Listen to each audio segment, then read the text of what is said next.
श्रीनिधिं निधिमपारमर्तिनां मर्तितार्थपरिदानदीक्षितं सर्वभूतसुहृदं दयानिधिं देवराजमतिराजमाश्रये। अकारत्रयसम्पन्नाम् अरविन्दनिवासिनीम् अशेषजगदीशत्रीं वन्दे वरदवल्लभाम्।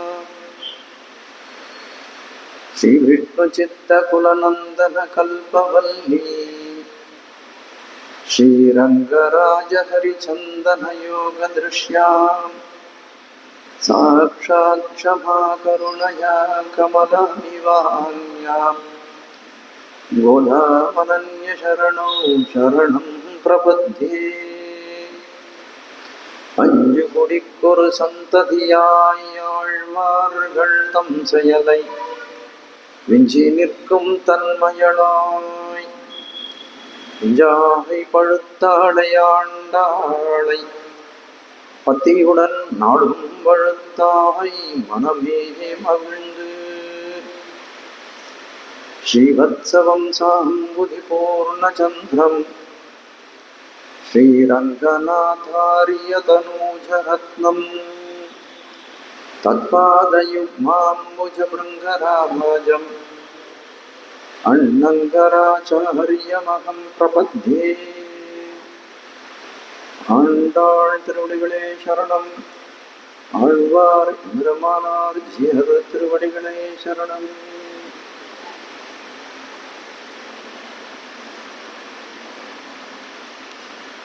சொல்லிக் கொடுத்த சுடற்படியான ஆண்டாள்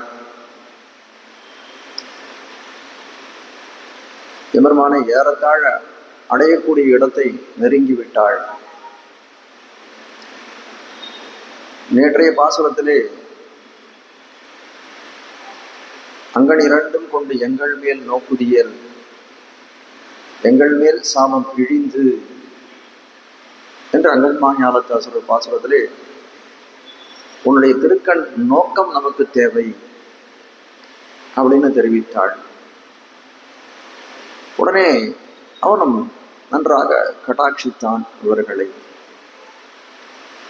செய்ய வேண்டியவெல்லாம் என்ன அப்படின்னு சொல்லுங்கோ அப்படின்னு கேட்டான். உங்களுக்கு நாங்கள் என்ன செய்ய வேண்டும், என்னிடத்துல நீங்கள் எதிர்பார்க்கிறது என்ன? அவன் கேட்டவர் இதுக்காக தான் இவ்வளவு நாள் காத்திருந்தார்கள். அவனுடைய திருக்கண் நோக்கு விழுந்துடுத்து இவர்கள் பேர்ல. அப்போ கடாட்சம் சித்தம் ஆகியது. என்ன காரியம் செய்ய வேண்டும் என்று கேட்கலாம்.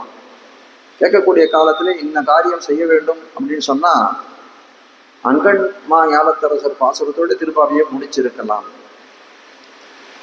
ஆனால் ஆய்ச்சிகள் மனதிலே அது மட்டும் இல்லை, இன்னும் சில விஷயங்கள் தெரிவிக்க வேண்டிய விஷயங்கள் எம்பெருமானே நமக்கு உண்டு. அதையெல்லாம் நாங்கள் தெரிவிக்க வேணும். அதை தனியாக உன்னிடத்திலே தெரிவிக்க விரும்பவில்லை. உன் பள்ளிக்கட்டின் கீழே வந்து சொல்ல விரும்பவில்லை. நீ உன்னுடைய தோப்புடைய சீரிய சிங்காசனத்துக்கு எழுந்தருள வேண்டும். அவ்விடத்திலே திருவோலக்கமாக இருக்கக்கூடிய சமயத்திலே எங்களுடைய அபிலாஷைகளை அந்த சமயத்திலே தெரிவிக்கிறோம் என்று கண்ணன் பெருமானிடத்திலே தெரிவித்தார்கள். அப்படி தெரிவித்தது என்ன? அவர்கள் சித்தமாக வேண்டிய காரியங்கள் என்ன? கோப்புடைய சீரிய சிங்காசனத்துக்கு வரக்கூடிய காலத்திலே அவனுடைய நடை அழகை சேவிக்க வேண்டும். அப்படிப்பட்ட அந்த எம்பெருமானுக்கு அந்நிய உலகம் வளர்ந்தாய் அடிப்போத்தி என்று பல்லாண்டு பாட வேண்டும். அதுக்கு பிறகு சன்மானங்கள் எல்லாம் பெற வேண்டும். அதுக்கு பிறகு கடைசியாக எம்பெருமான் இடத்திலே அந்த கைங்கரியத்தை கொள்ள வேண்டும் என்பதெல்லாம் இவர்களுடைய அபிலாஷையாக, இவர்களுடைய இச்சைகளாக மனத்திலே இருக்கிறது. அதெல்லாம் இருக்கும்போது எப்படி திருப்பாவையை தலை கட்டுவது?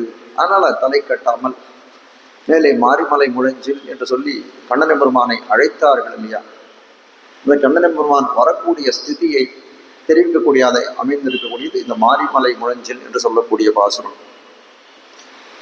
கீழே பார்த்த பாசத்திலே அங்கன்மா ஞானத்தரசர் அபிமான பங்கமாய் வந்து நின் பள்ளிக்கட்டிற்கீழே சங்கம் இருப்பார் போல் என்று தெரிவித்தார்கள்.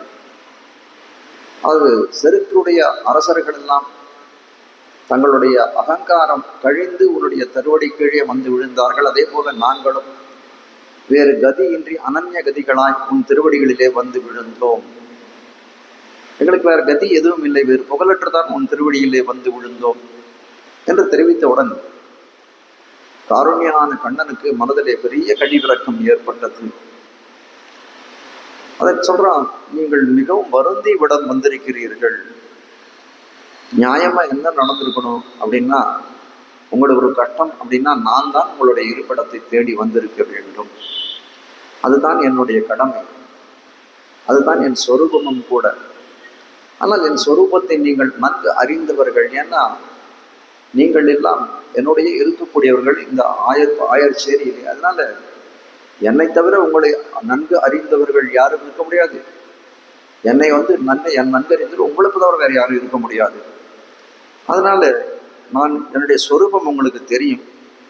சாதாரண யாருக்காவது ஒரு கஷ்டம் அப்படின்னு நம்ம இடத்துல முறையிட்டால் அப்போ தோன்றக்கூடியது மனசுல என்னன்னா, ஐயோ இந்த துன்பம் நேருவதற்கு முன்னாடி அவனுக்கு போய் உபகாரம் பண்ணலையே, அது பண்றது நம்ம கடமையாச்சு என்று நினைக்கலாம்.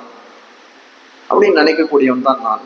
ஆனால் துன்பம் நேர்ந்து விட்டது அப்படின்னா அதுக்கப்புறம் என்ன பண்ணணும்? அதுக்கப்புறமாவது போய் அவனுக்கு அந்த துன்பத்தை ஆற்றுவதற்காக போய் உதவி செய்யலாமே. அப்படின்னு நான் உங்கள் விஷயத்திலே உதவாக ரொம்ப தூரத்துல என்னை நிறுத்திட்டான். உங்கள் பக்கத்திலேயே எங்கேயும், உங்கள் சமீபத்திலேயே நான் எங்கும் இல்லை என்று தெரிவிக்கிறான். அப்போ செய்த குற்றத்தை உணர்ந்துட்டேன் நான். அதனால அதற்கு உங்களிடத்துல மன்னிப்பு கேட்கக்கூடியவன் நான். அந்த சபாவம் உங்களுக்கு தெரிந்தது தானே என்றெல்லாம் பேசுகிறான். இவ்வளவு வருத்தமுற்று கண்ணன் அவர்கள் திறத்திலே அவர்களிடத்தே ஷமாவை பிரார்த்திக்கிறான். கண்ணன் எம்பெருமான் காட்டுகிறார்கள். சரி, உங்களுடைய காரியத்தை இனிமேல் நானே தலை கட்டி கொடுக்கிறேன், உங்களுக்கு செய்ய வேண்டியது என்ன என்று தெரிவித்த காலத்திலே அவர் சொல்றார், எம்பெருமானே, நாங்கள் எங்களுடைய மனோரதம் இப்படி ரகசியமாக சொல்லக்கூடியதில்லை. அதாவது எங்களுடைய இஷ்டம், அபிலாஷைகள், ஆசைகள் எல்லாம் இந்த மாதிரி உன்னுடைய பள்ளிக்கட்டின் கீழே சொல்வதற்கு இல்லை. ஆனால் எம்பெருமானே, நீ ஒரு 4 அடி நமக்காக நடந்து அந்த கோபுடைய சீரிய சிங்காசனத்திலிருந்து நம்மளுடைய இச்சைகளை கேட்டு அதை அருள் செய்ய வேண்டும் என்று பாடுகிறார்கள். அப்போ ஆஸ்தானத்துக்கு எம்பெருமான் புறப்பட வேண்டிய சமயம் வந்தது என்று காட்டும்படியாய் அமைந்திருக்கிறது. எம்பெருமானுக்கு அசாதாரணமான தர்மம் என்ன அப்படின்னா, அடியவர்களை காப்பது, ஆசிரித ரக்ஷணம் என்று தெரிவிப்பார்கள். அசோகவனத்திலே பிராட்டி ராவணனுடைய புவனத்திலே வசித்து வருகிறாள். அப்போ அனுமான் இங்கிருந்து தூதனாக, ராமனுடைய தூதனாக செல்கிறான் இல்லையா? அப்போ சொல்றான், பிராட்டி எவ்வளவோ கஷ்டங்கள், ராமன் இங்கிருந்து ராவணனோட யுத்தம் பண்ணணும்னா முதல்ல கடலை கடக்கணும், அதுவே பெரிய கஷ்டமான காரியம். அதுக்கப்புறம் இவ்விடத்துல யுத்தம் நடக்கணும், அதுக்கப்புறம் உன்னை காப்பாற்றி கொண்டு போகணும். நான் ஒரு எளிமையான வழி சொல்லட்டுமா அப்படின்னு கேட்டான் ஹனுமான். சொல்லே அப்படின்னா, நானே உங்களை அழைத்து கொண்டு போய் விட்டுடுறேனே, அதனால என்ன தப்பு? நான் உங்களை கொண்டு போய் ராமனே சேர்க்கணும், அதை நானே செய்து விடுகிறேனே என்று கேட்டான். அப்போ பிராட்டி சொல்றா, அது பண்ணலாம், நீ பண்ணலாம், ஆனால் ஸ்ரீராமன் இங்க வர வேண்டும், ராவணனை மித்திர பந்துக்களுடனே அவனை தொலைக்க வேண்டும், அப்போதுதான் அவருடைய புருஷோத்தமன் என்று சொல்வது குணத்துக்கு தகுந்தபடியாக இருக்கும். ஒரு உத்தம ஸ்திரீன்னு சொல்லக்கூடியவர் என்ன பண்ணணும் அப்படின்னா, தன் ரட்சணத்தை தான் பார்க்கக்கூடாது, பிறர் கையிலையும் விடக்கூடாது, அதை எம்பெருமான் திறத்திலே தான் அதை கொடுக்க வேண்டும். அதனால அந்த மாதிரி வரது சரியா இருக்காது என்று தெரிவிக்கிறாள். அப்போ பகவானுடைய இருக்கக்கூடிய பரம இதுவாக இருக்கக்கூடிய தர்மம் அப்படின்னா ஆசிரித ரட்சணம். அதை அவன் எப்படி பண்ணுகிறான்னா, முன்னிருந்து செய்கிறான் காட்டுகிறார்கள். அப்படி செய்தால்தான் இந்த எம்பெருமானுக்கு மனத்திலே ஒரு சந்தோஷம் ஏற்படும்.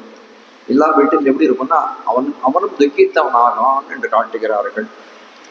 அவன் புருஷோத்தமனாச்சே, இந்த இடத்துல சொல்றான், உங்களிடத்துல நான் மன்னிப்பு கேட்டுக்கிறேன். ஏற்கனவே ராமாயணத்திலும் இதே மாதிரி தான் ராமன் தெரிவிக்கிறான். அந்த தண்டகாரண்ய ரிஷிகள் திறத்திலே அவர்களுடைய சரீரத்தை பார்த்தேன், ஐயோ உங்களுக்கு இந்த மாதிரி கஷ்டம் நேருவதற்கு முன்னாடி நான் காக்கவில்லையே என்று வருத்தப்படுகிறான் என்று தெரிவிக்கிறார்கள். நம்மளாம் எப்படி இருக்கும்? நமக்குலாம் பலவிதமான நித்திய கைங்கரியங்கள், நைமித்திக கைங்கரியங்கள் பல இருக்கு, பல விஷயங்கள் நம்ம பண்ண வேண்டியது இருக்கு. அதெல்லாம் இன்னென்ன காலத்திலே செய்ய வேண்டும் என்று இருக்கிறது. அப்படிலாம் நம்ம என்ன பண்றோம்னா, ஆக்கியை மீறினால் என்ன பண்றோம், அது மீறினோன்ற கவலைப்படப்படுவதாக இல்லை. ஆனால் ராமன் கண்ணனாகலாம் என்ன பண்றான்னா, தன்னுடைய கடமையை கொஞ்சம் மீறினாலும் அடியவர்கள் திடத்திலே வந்து மன்னிப்பு கேட்கக்கூடிய ஒரு பாவனையை பெற்றுக் கொண்டிருக்கிறான் காட்டுகிறார்கள். தண்டகாரண்ய ரிஷிகள் எல்லாம் வந்து காட்டுறார்கள், ஏகி பஷ்ய சரீராணி, எங்களுடைய சரீரத்தெல்லாம் பாருங்கள் ராமா, அந்த ராட்சசர்களாக நலிவுபட்ட புண்பட்ட எங்கள் சரீரங்களை பாரு காட்டுகிறார்கள்.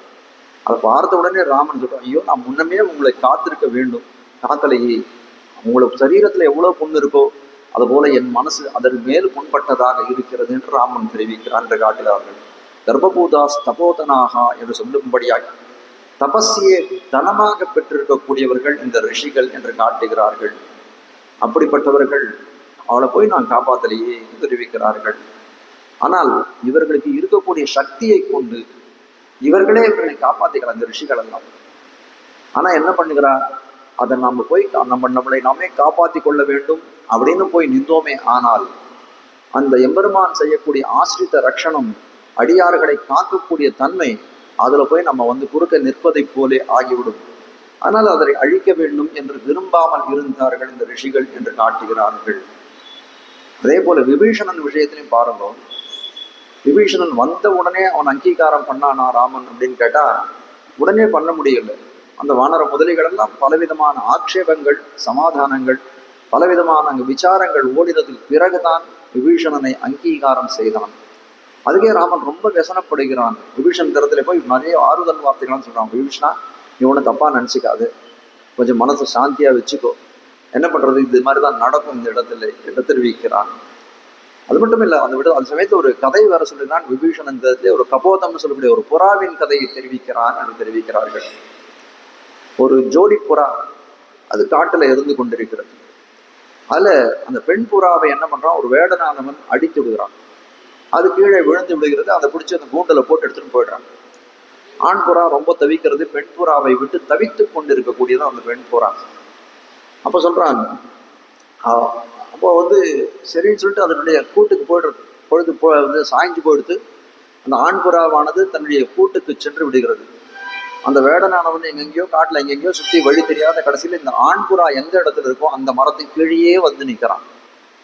அப்போ அந்த பெண் புறா அந்த கூண்டுல இருக்கிறது பாக்குறது, இது அது பரிதாபம் பாக்குறது, அது இதை பரிதாபமா பாக்குறது. அந்த வந்து குளிர்காலம் அந்த காட்டுல வனத்துல பார்த்தா ரொம்ப குளிர் எடுக்க ஆரம்பிச்சிருச்சு. உடனே அந்த பெண் புறா சொல்றது, நம்ம வீடு தேடி வந்திருக்கானே இவன் அதித்தியாச்சு, இவன் குளிர ரொம்ப கஷ்டப்படுறானே, இவனுக்கு ஏதாவது உபகாரம் செய்ய நீ அப்படின்னு. உடனே அந்த புறா நிறைய சுள்ளிகளை எல்லாம் எங்க இருந்தோ காட்டுல பொறுக்கின்னு வந்து ஒரு நெருப்பை மூட்டி அவனுக்கு வந்து அந்த குளிர்லேருந்து காப்பாற்றுகிறது. வேற என்ன பண்ணணும்னு கேட்கிறான். பசிக்கிறதுனா சாப்பாட்டுக்கு எங்க போகுது. உடனே என்ன பண்ணுது, அந்த பெண் புறாவானது அந்த அக்னியிலே பாய்ஞ்சு தன் உடலை அவனுக்கு சாப்பிடுறதுக்கு உணவாக கொடுத்தது என்றெல்லாம் காட்டுகிறார்கள். இப்படி ஒரு சரணாகதன்னு ஒருத்தன் வந்தான். அந்த புறாவுக்கு தெரிஞ்சிருக்கக்கூடிய சரணாகத தர்மம் கூட எனக்கு தெரியவில்லை என்று காட்டுமாறு அமைந்திருக்கக்கூடியது காட்டுகிறார்கள். பின்னைய புருஷகாரமாக பற்றினார்கள் இந்த கோபிகர்கள்.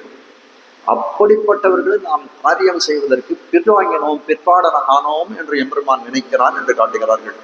அதனால்தான் உங்களுக்கு என்ன வேணும் என்று கேட்ட காலத்திலே நீ வந்து சிம்மாசனத்திலே கோப்புடைய சீரிய சிங்காசனத்திலே உட்கார்ந்து யாம் வந்த காரியம் ஆராய்ந்து அருள வேணும் என்று தெரிவிக்கிறார்கள். அதனால பகவான் எந்த நிலையில இருந்தாலும் பக்தர்கள் அந்த நிலையை கண்டு அனுபவிக்க வேண்டும் என்று ஆசைப்படுவார்கள்.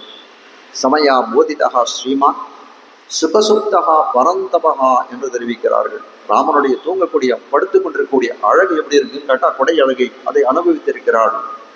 கிருஷ்ணன் எப்படி சயனித்துக் கொண்டிருந்தான் அந்த அழகையும் இவர்கள் சேவித்திருக்கிறார்கள். இப்பொழுது மேலே என்ன இது பண்ணணும்னு நினைக்கிறார்கள்னா கோபியர்கள் அவனுடைய நடை அழகை காண வேணும் என்று நினைக்கிறார்கள். அதனால அந்த நடை அழகை காண்பதற்காக அந்த கிருஷ்ணனை அழைக்கிறார்கள். கோப்புடைய சீரிய சிங்காசனத்திலே வந்து இருக்க வேண்டும் என்று அழைக்கிறார்கள்.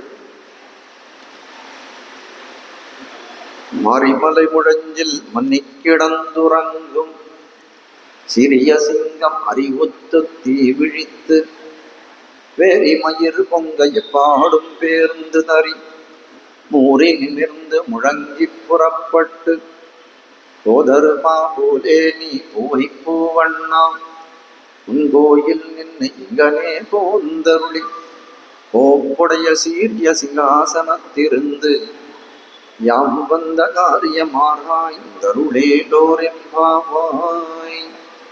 மாரி மலை முழஞ்சில். மாரி அப்படின்னா மழைக்காலத்தை தெரிவிக்கக்கூடியதாய் இருக்கிறது. அந்த மழைக்காலத்துல என்ன ஆகுறது அப்படின்னா எல்லா இடங்களிலும் தண்ணீர் சூழ்ந்து இருக்கக்கூடியது. அதனால அந்த பிரதேசங்கள்ல மழை எந்தெந்த பிரதேசங்கள்ல மழை பெய்திருக்கிறதோ அவ்வளவு இடங்களில் எல்லாம் சஞ்சாரம் செய்வதே கஷ்டமா, போய் வரதே கஷ்டமா இருக்கு. அப்படிப்பட்ட இருக்கக்கூடிய சமயத்துல அரசர்கள் பல பேர் பல ராஜ்யங்களை ஜெயிக்க வேண்டும் என்ற ஆசையோடு இருக்கக்கூடிய அரசர்கள் அவர்கள் என்ன பண்றாங்க, பல நாடுகள் மேலே படையெடுத்து செல்லக்கூடியவர்கள். அந்த மழைக்காலம் வந்தால் என்ன பண்றா, இல்லை இல்லை வேண்டாம், இந்த சமயத்துல நம்ம சண்டைக்கு போருக்கு போகக்கூடாது என்று அவர்கள் எல்லாம் திரும்பி வந்து அந்த மழைக்கால தருவாய் தங்களுடைய அந்தப்புறத்திலே தங்களுடைய வந்து நேரத்தை செலவிடுகிறார்கள். சக்கரவர்த்தி திருமகன் ராமன் சீதா பிராட்டியை பிரிந்தான் இல்லையா, அதுக்கப்புறம் சுக்ரீவனுடன் சக்கியம் செய்து கொண்டான், சுக்ரீவனுடன் நட்பு கொண்டான். சுக்ரீவன் சொன்னா நான் வானரப்படைகளை அனுப்பி சீதா பிராட்டி எங்கே இருக்கிறான் என்று கண்டுபிடித்து சொல்கிறேன் உனக்கு என்று தெரிவித்தான். ஆனால் அந்த சமயத்துல என்ன ஆச்சு, மழைக்காலம் வந்தது. ராமனுக்கு இருக்கக்கூடிய உள்ள கிடக்கை சீதாத்திரத்திலே இருக்கக்கூடிய அன்பு உடனே அவளை பெற்றுவிட வேண்டும் என்று சொல்லும்படியான அன்பு அவனுக்கு இருக்கிறது. ஆனால் மழைக்காலம் வந்தது. மழைக்காலம் வந்ததுன்னா மகாராஜர்கள் வெளியில செல்லக்கூடாது அப்படின்னு ஒரு ராஜநீதி எல்லாம் இருக்கு. அதுக்கு அனுகுணமாக என்ன சொன்னா, சுக்ரீவா நீ போ, வந்து உன்னுடைய பிரதேசத்துக்கு போய் கிஷ்கிந்தையில போய் நீ சுகமாக ஒரு 2 மாசம் இருந்து மழைக்காலம் வரைக்கும் இருந்துட்டு திரும்பி வா என்று அனுப்பிவிட்டான் என்று காட்டுகிறார்கள். அப்ப எபெருமான் என்ன பண்ணான்னா, மால்யவான் ஒரு பர்வதம், அந்த ஊரை விட்டு வெளியில இருக்கக்கூடிய ஒரு பர்வதத்திலே தங்கி கொண்டிருக்கிறான். அப்படி அவன் காலத்தை கழித்து கொண்டிருக்கிறான். அப்படி இருக்கக்கூடியது எப்படி இருக்குங்கிற, மாரிமலை முழஞ்சில் மன்னி கிடந்துறங்கும் சீரிய சிங்கம். அந்த மழைக்காலத்திலே சிம்மங்களானது எப்படி இருக்கும் அப்படின்னா, ஒரு குகைக்குள்ள போய் படுத்துக்குவோம். குகைக்குள்ள போய் படுத்துண்டு நல்ல கிடந்து உறங்கக்கூடியதாக இருக்கும். அந்த சிம்மங்கள் சாதாரணமா ரொம்ப கோபப்படக்கூடிய சிம்மங்கள் அப்படி உறங்கக்கூடிய சமயத்திலே குகையின் வாசலிலே யானைகள் வந்து பிளிரினாலும் அது காதுல பட்டதாகவே காமிச்சுக்காது. அவ்வளவு பெரிய உறக்கத்திலே இருக்கக்கூடியது, அது செவிப்படாத போலே இருக்கும். ஆனால் மழைக்காலம் முடிஞ்சு போயிடுச்சுன்னா அப்படின்னா உடனே என்ன பண்ணும், உறக்கத்தை விட்டு எழுந்து மாரிமலை முழஞ்சில் மன்னி கிடந்துறங்கும் சீரிய சிங்கம் அறிவுத்து தீ விழித்து. அப்படியே வந்து எழுந்துக்கூடிய வந்து மழைக்காலம் முடிஞ்சதுன்னா காலம் உணர்த்தினவாறே மழைக்காலம் முடிஞ்சுடுத்தோன்னு அறிஞ்ச உடனே என்ன பண்ணும், சீரிய சிங்கமாகும். அவை எழுந்தக்கூடிய காலத்திலே கண்களிலே ஒரு நெருப்பு பொறி பறக்கும்படி எழுந்து கொள்ளும் என்று கருகாடும். 4 புறமும் திரும்பி திரும்பி பார்க்கணும். சீரிய சிங்கம் அறிவுத்து தீ விழித்து. வேரி மயிர் பொங்க எப்பாடும் போயிருந்ததுன்னு சொல்ல முடியாது. அந்த உலை மயிர்கள் அந்த சிங்கமத்துக்கு இருக்கக்கூடியது, அதையெல்லாம் அப்படியே அப்படியே அசைத்து பார்க்கும்.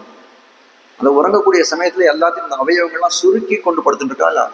அதனால ஒரு சோம்பேறித்தனம் இருக்கும் அதுக்கு. அதனால மூறி நிமிர்ந்து அந்த அவயவங்கள்லாம் தனியா உதறும், மூறி நிமிர்ந்து சோம்பல் முறிக்கும் என்று சொல்லும்படியாக அங்கிருந்து ஒரு கர்ஜனை பண்ணக்கூடிய காலத்திலே மற்ற மிருகங்கள்லாம் தங்களுடைய இடத்துல இருந்தா கூட இந்த கர்ஜனையை கேட்ட உடனே என்ன ஆகும்னா அதுகளுக்கெல்லாம் உடனே வந்து ஒரு பயம் ஏற்படும், அப்படிப்பட்ட ஒரு கர்ஜனை ஏற்படும். அதுபோல இவர்கள் வேண்டக்கூடியது என்ன, ஒரு சிம்மமானது குகையிலேருந்து மாரிக்காலம் முடிஞ்சு எப்படி அப்படி வெளியிலே புறப்பட்டு வருமோ, அண்ணா நீ அந்த மாதிரி எழுந்தருள வேணும் என்று தெரிவிக்கிறார்கள். இவனும் எப்படி இருக்கான்னா, இவனும் அது சுத்தியமா இப்போ இந்த மாரிமலை முழஞ்சில் மன்னி கிடந்துறங்கும் சீரிய சிங்கம் என்று சொல்லும்படியாய் இவனும் ஒரு மலை குகையிலே படுத்து கொண்டிருக்கிறது போலத்தான் இருக்கிறான் என்று காட்டுகிறார்கள். கீழே நப்பின்னை கொங்கமேல் வைத்து கிடந்த மலர் மார்பா என்று பாடினார்களே, தனியன் தெரிவித்து நீலா தொங்க ஸ்தனகிரி தட்டி சுத்தம் உத்போத்திய என்று தெரிவிக்கும்படியாய் உறங்கிக் கொண்டிருக்கக்கூடியவன் கண்ணன் என்று காட்டுகிறார்கள்.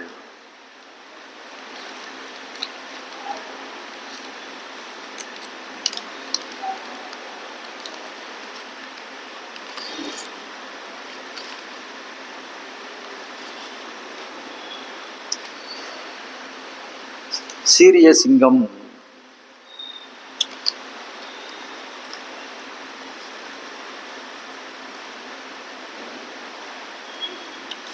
சீரிய சிங்கம் அப்படின்னு சொன்னா, இந்த சிம்மமாது உறங்கக்கூடிய காலத்திலே கூட அதை போய் அணுக முடியாத அளவுக்கு வீரியம் பொருந்தியதாய் இருக்கும்.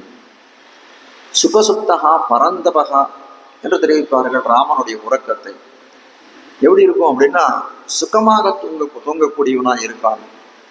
தூங்கும்போது கூட எப்படி இருக்கும்னா, அந்த எதிரி வந்து ராமனிடத்துல ஒன்றும் பண்ண முடியாது. அந்த எதிரியை தவிக்கக்கூடிய அளவுக்கு அவனுடைய தூக்கமே இருக்கும் என்று காட்டுகிறார்கள். அப்படியே வீரியமான ஒரு தூக்கத்தை உடையவனாய் இருந்தான் சீரிய சிங்கம். சிங்கம் பிறக்கும் போதே எப்படி இருக்குன்னா, அதுக்கு என்ன சொல்றா, வனத்துக்கு ராஜா மிருகேந்திரன்னு சொல்றா. மிருகராஜன் என்றெல்லாம் சிறப்பு பெயரெல்லாம் அதுக்கு உண்டு தெரிவிக்கிறார்கள். கண்ணன் பெருமான் எப்படி இருக்கான் அப்படின்னு பார்த்தா, இவனும் ஒரு சிம்மத்தை போலே தான் இருக்கான். ஆனால் நரசிம்மத்தை போலே இல்லை என்று காட்டுகிறார்கள். என்ன நரசிம்மம் அப்படின்னா, அந்த நரசிம்மம்னு சொல்லக்கூடியது பாதி நரனாகவும் பாதி சிம்மமாகவும் இருக்கிறது. கண்ணன் பெருமான் எப்படி இருக்கான்னா, என் சிற்றாயர் சிங்கமே என்று சொல்லும்படியாகும், யசோதை இளஞ்சிங்கம் என்று சொல்லும்படியாகவும் சீரிய சிம்மமாக இருக்கிறான் என்று காட்டுகிறார்கள். சீரிய சிங்கம் அறிவுத்து என்று தெரிவிக்கிறார்கள். அறிவுத்துனா எழுந்துக்கிறதுக்கு கூட அறிவுத்து. சிம்மமானது எப்படி எழுந்திருக்கிறது அப்படின்னா, சிம்மத்தை போய் யாரும் எழுப்பலாம் முடியாது. அது காலம் உணர்ந்தால் சரி, காலம் உணர்த்த அதுவாக எழுந்து கொள்ளக்கூடியதானே, அப்படி எழுந்து கொள்ளக்கூடியதுன்னு. கண்ணனாகிய சிம்மம் எப்படி எழுந்துக்கிறான் அப்படின்னு கேட்டா, ஆஸ்ரிதர்களுடைய ஆர்த்த துவனியாலே எழுந்து கொள்கிறான். கீழே அதை தானே சொன்னார்கள், நாங்கள் கதியத்து வந்தோம் என்று தெரிவித்தார்களே. கோப்புடைய சீரிய இந்த அங்கன்மா ஞாலத்தரசர் அபிமான பங்கமாய் வந்து நின் பள்ளிக்கட்டிற்கீழே வந்து சேர்ந்தோம்னு சொன்னார்கள். யார் அதுபோல அந்த ஆர்த்த துவனியை கேட்டு எழுந்து கொள்கிறான் எம்பெருமான்னு தெரிவிக்கிறான். சமயா போதிதா ஸ்ரீமான் என்று சொல்லும்படியாய் அப்படிப்பட்டது அம்பெருமான் எழக்கூடிய அழகை காண வேண்டும் என்று ஆசைப்படுகிறார்கள் இந்த கோபிகள். ஏன்னா ஏற்கனவே அவன் கிடக்கை அழகை, அவன் பயணித்துக் கொண்டிருக்கக்கூடிய அழகை சேவித்தார்கள். அறிவுத்து தீ விழித்து என்று தெரிவிக்கிறார்கள். தீ விழித்து அப்படின்னு சொன்னா, சிம்மமானது எழுந்திருக்கக்கூடிய காலத்திலே எப்படி எழுதும்னா, அதுல அப்படியே ஒரு கண்ணில் ஒரு ரௌத்திரம் கோபம் எல்லாம் தெரியும். அந்த கோபம் வரக்கூடிய காலத்திலே அந்த சிம்மத்தினுடைய குட்டிகள் கூட பக்கத்துல இருக்க முடியாது, அதனுடைய பேடை சிங்கம் கூட பக்கத்தில் இருக்க முடியாது. அப்படிப்பட்ட நெருப்பு பொறி கக்கும் அளவுக்கு அது விழிக்கும் என்று காட்டுகிறார்கள். அப்படி விழிக்கும் விழியைவா இவர்கள் காண வேண்டும் சீரிய சிங்கம். அறிவுத்து தீ விழித்து, கண்ணான் எப்படி வந்து சிம்மம் எப்படி இது பண்ணும் அதுபோல் எழுந்திருக்கணும், ஒரு தீவிழி விழிக்க வேண்டும் என்று தெரிவிக்கிறார்கள். இப்படி கூட நீங்கள் ஆசைப்படுவீர்களா? அவனுடைய சீரியஸ் இந்த விழிக்கும் தீவிழி விழிக்கக்கூடியதை வந்து காட்ட நீங்க பார்க்கணும்னு ஆசைப்படுறீங்க. அது பயங்கரமான கோலமாச்சே, அதை ஏன் பார்க்கணும்னு ஆசைப்படுகிறீர்கள்?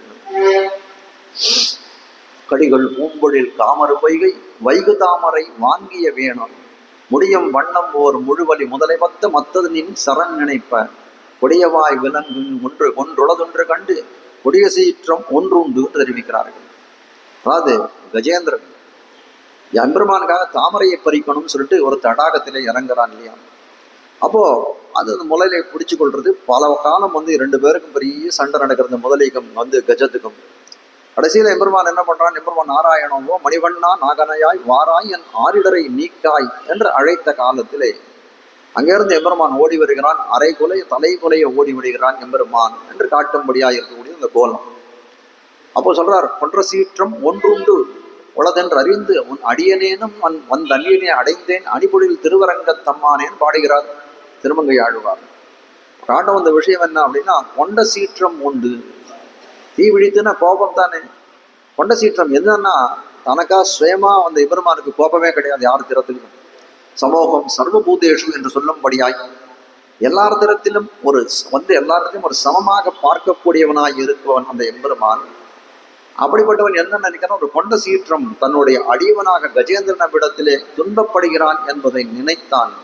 உடனே அவனுக்கு என்ன தோன்றது, சீற்றத்தை தன் மேலே ஏறிட்டு கொண்டு அந்த கஜேந்திரனை காப்பாற்றுகிறான் என்று சொல்லும்படியாக இருக்கக்கூடியது.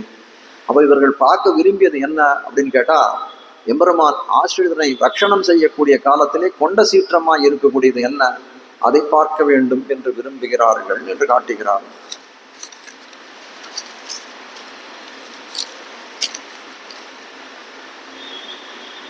கோப காலத்திலையும் எப்படி இருக்கான் எம்பெருமான், நாரசிம்மஹா வபுகு ஸ்ரீமான் என்று சொல்லும்படியாய், நரங்கலந்த சிங்கமாய் கீண்ட திருவன் என்று சொல்லும்படியாய் ஆழ்வார் பாடுகிறார். அழகியான் தானே அரியுருவன் தானே பழகியான் தாளே பணிமின் என்று தெரிவிக்கிறார். அப்போ அழகில் மிக்கவனாய் விளங்குகிறான். அவன் எவ்வளவு பெரிய கோபத்தில் இருந்தாலும் என்று காட்டுகிறார்கள்.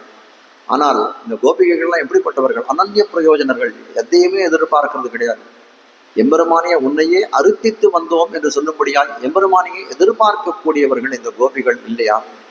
அதனால இவன் எம்பெருமான் எதை பண்ணாலும் அவர்களுக்கு விரும்பக்கூடிய செயலாகத்தான் இருக்கிறது என்று காட்டுகிறார்கள். ஆழ்வார் எம்பெருமான் கேட்கிறான் ஆழ்வார் தரத்தில் நம்மாழ்வார்கிட்ட, நான் எவ்வளவோ சேஷ்டிதங்கள் பண்ணி இருக்கிறேன், அதுல உனக்கு எது பிடிக்கும் என்று கேட்டாராம். பிறந்தவாறும் வளர்ந்தவாறும் பெரிய பாரதம் கை செய்து என்று ஒரு பாசுரத்தை ஒரு பதிகம் பாடுகிறார்.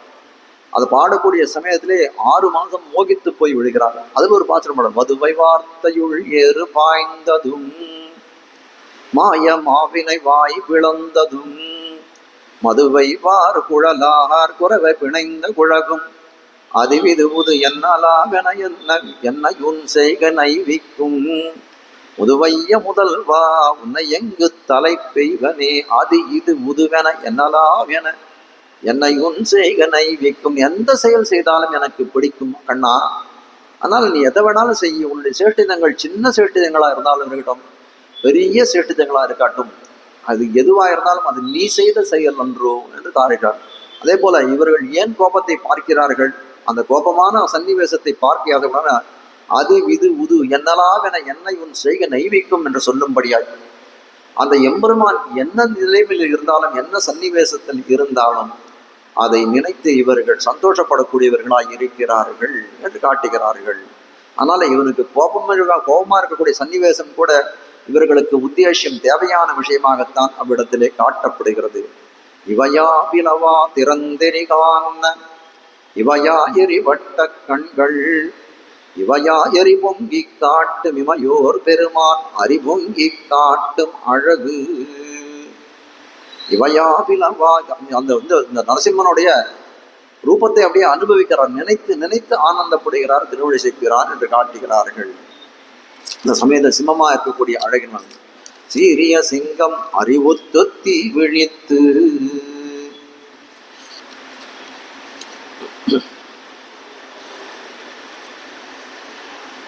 வேரி மயிர் பொங்க பாடும் பேர்ந்திதறி மாரிமலை முழஞ்சில். சுவாபதேசமா சில அர்த்தங்கள் தெரிவிக்கிறார்கள். மழைக்காலத்திலே எப்படி சிம்மமானது ஒரு குகையிலே கிடந்துறங்குமோ அதே போல ஆச்சாரியர்களும் ஒரு குகையிலே தான் வர்த்திப்பார்கள். ஆச்சாரியன் நீங்க சொல்றது சாட்சாதாக ராமானுஜரையும் தெரிவிக்கிறார்கள் தன்னுடைய சுவாபதேசத்தாலே. பெருமானார் எப்படி இருக்காருன்னா அவர் சிம்மத்தை போல இருக்கிறார். அமுதனார் தன்னுடைய திருவரங்க அமுதனார் தன்னுடைய ராமானுஜமுத்ததில் ஒரு பாசுரம் பாடுகிறார். கலிமிக்க சென்னல் கழனி குறையல் கலைப்பெருமான் ஒலிமிக்க பாடலை கொண்டு தன்னுள்ளம் தடித்து அதனால் வலிமிக்க சீயம் இராமானுசன். அந்த திருமங்கையாழ்வார் பாடல்களை தன் உள்ளத்திலே தரித்ததனாலே எப்படி ஆனார்னா ஒரு வலிமிக்க சீயத்தை சிங்கத்தை போலே ஆனார் என்று தெரிவிக்கிறார். அதே போல ராமானுஜன் இந்த இடத்துல என்னன்னா ஒரு சிங்கமாக உருவகப்படுத்தப்படுகிறார். மாரி மலை முழஞ்சில் மன்னி கிடந்துறங்கும் சீரிய சிங்கம். மழைக்காலத்துல எப்படி ஒரு சிங்கமானது ஒரு குகையிலே சயனித்துக் கொண்டிருக்கிறதோ அதே போல ராமானுஜர் ஒரு குகையிலே இருக்கிறார் என்று காட்டுகிறார்கள். அப்ப மழைன்னு சொல்லக்கூடியது என்ன, மலைன்னு சொல்லக்கூடியது என்ன, எல்லாம் வரிசையாக மேல் காட்டிட்டே வரார். மழை அப்படின்னு சொன்னோமே ஆனால் 2 விதமான மழை உண்டு உலகத்திலே. அதிவிருஷ்டி அனாவிருஷ்டி என்று சொல்லும்படியாய் ஒன்று பெய்யாதே இருக்கும், ஒன்று பெய்து கொண்டே இருக்கும் என்று காட்டுகிறார்கள். ஆனால் சுவாபதேசத்தாலே காட்ட வந்த விஷயம் என்ன, தேவராஜ தயா சிந்தோ தேவதேவ ஜகத்பதே ஸ்வதீக்ஷண சுதா சிந்து விஜி விக்ஷேப சீகரை காருண்ய மாருதா நீதை க்ஷிதலை ரபிஷிஞ்சமா. தேவராஜ தயா சிந்து. திருக்கச்சி நம்பிகள் தேவராஜ அஷ்டகம் அப்படின்னு ஒரு ஸ்தோத்திர கிரந்தம் செய்கிறார் காஞ்சி தேவபெருமானை குறித்து. அதில் பாடுகிறார் தேவராஜ தயா சிந்து, அதாவது நல்ல மழையை பற்றி பேசுகிறார். தேவராஜ தயா சிந்தோ தேவதேவ ஜெகத்பதே. தயா சிந்தோன்னா கருணை கடலா இருக்கக்கூடிய தேவராஜ தயா சிந்தோ தேவதேவ நித்திய சூரியர்களுக்கெல்லாம் தலைவனாக இருக்கக்கூடியவனே. ஈக்ஷண சுதா சிந்து, உன்னுடைய திருக்கண் நோக்கமாக இருக்கக்கூடிய சுதா அமிர்த தாரை இருக்கு இல்லையா, அதை நம் மேலே பொழிய வேண்டும், அதனால நான் அதில் நீராட வேண்டும் என்று கேட்கிறார். அது ஒரு மழை. ஆளவந்தார் ஒரு மழையை தெரிவிக்கிறார். அது எப்படிப்பட்ட மழையா இருக்குன்னா அது துர்தினம் என்று தெரிவிக்கிறார். அவிவேக கனாந்த திங்முகே பகுதா சந்தத துக்க வர்ஷினி பகவன் பவ துர்தினே பதஹ ஸ்கலிதம் மாம் அவலோக யாச்சுதா துர்தினம். அது எங்களுக்கு உஜ்ஜீவன ஹேத்து என்ன அப்படின்னு கேட்டா, உன்னுடைய கடாட்சம் திருக்கண் நோக்கம் தான் எங்களுடைய உஜ்ஜீவனத்துக்கு காரணமாக இருக்கக்கூடியது. சம்ஸ்கிருத வியாக்கரணம் அமர கோஷத்தெல்லாம் தெரிவிக்கிறார்கள். ஒரு தினம் எப்படி இருக்குன்னா, ஒரு மப்பு மூடிய தினம் இருக்கு, மழை பெய்யறதுக்கான அறிகுறிகள் எல்லாம் இருக்குன்னா, இல்ல மழை பெய்யறதுன்னா அந்த தினத்தை துர்தினம் கெட்ட நாள்னு தெரிவிக்கிறார்கள். அது எதனால அப்படின்னு கேட்டா, துர்தினம்னு சொல்லக்கூடியது இருள் நிறைந்த திசைகளெல்லாம் தெரியாத இருக்கக்கூடியதா இருக்கிறது.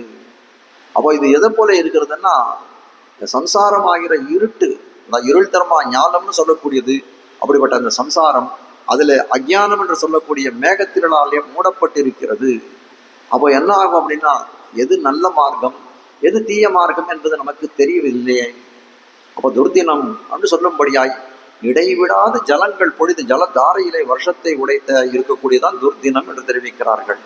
சம்சாரம் அப்படிதான் இருக்கு.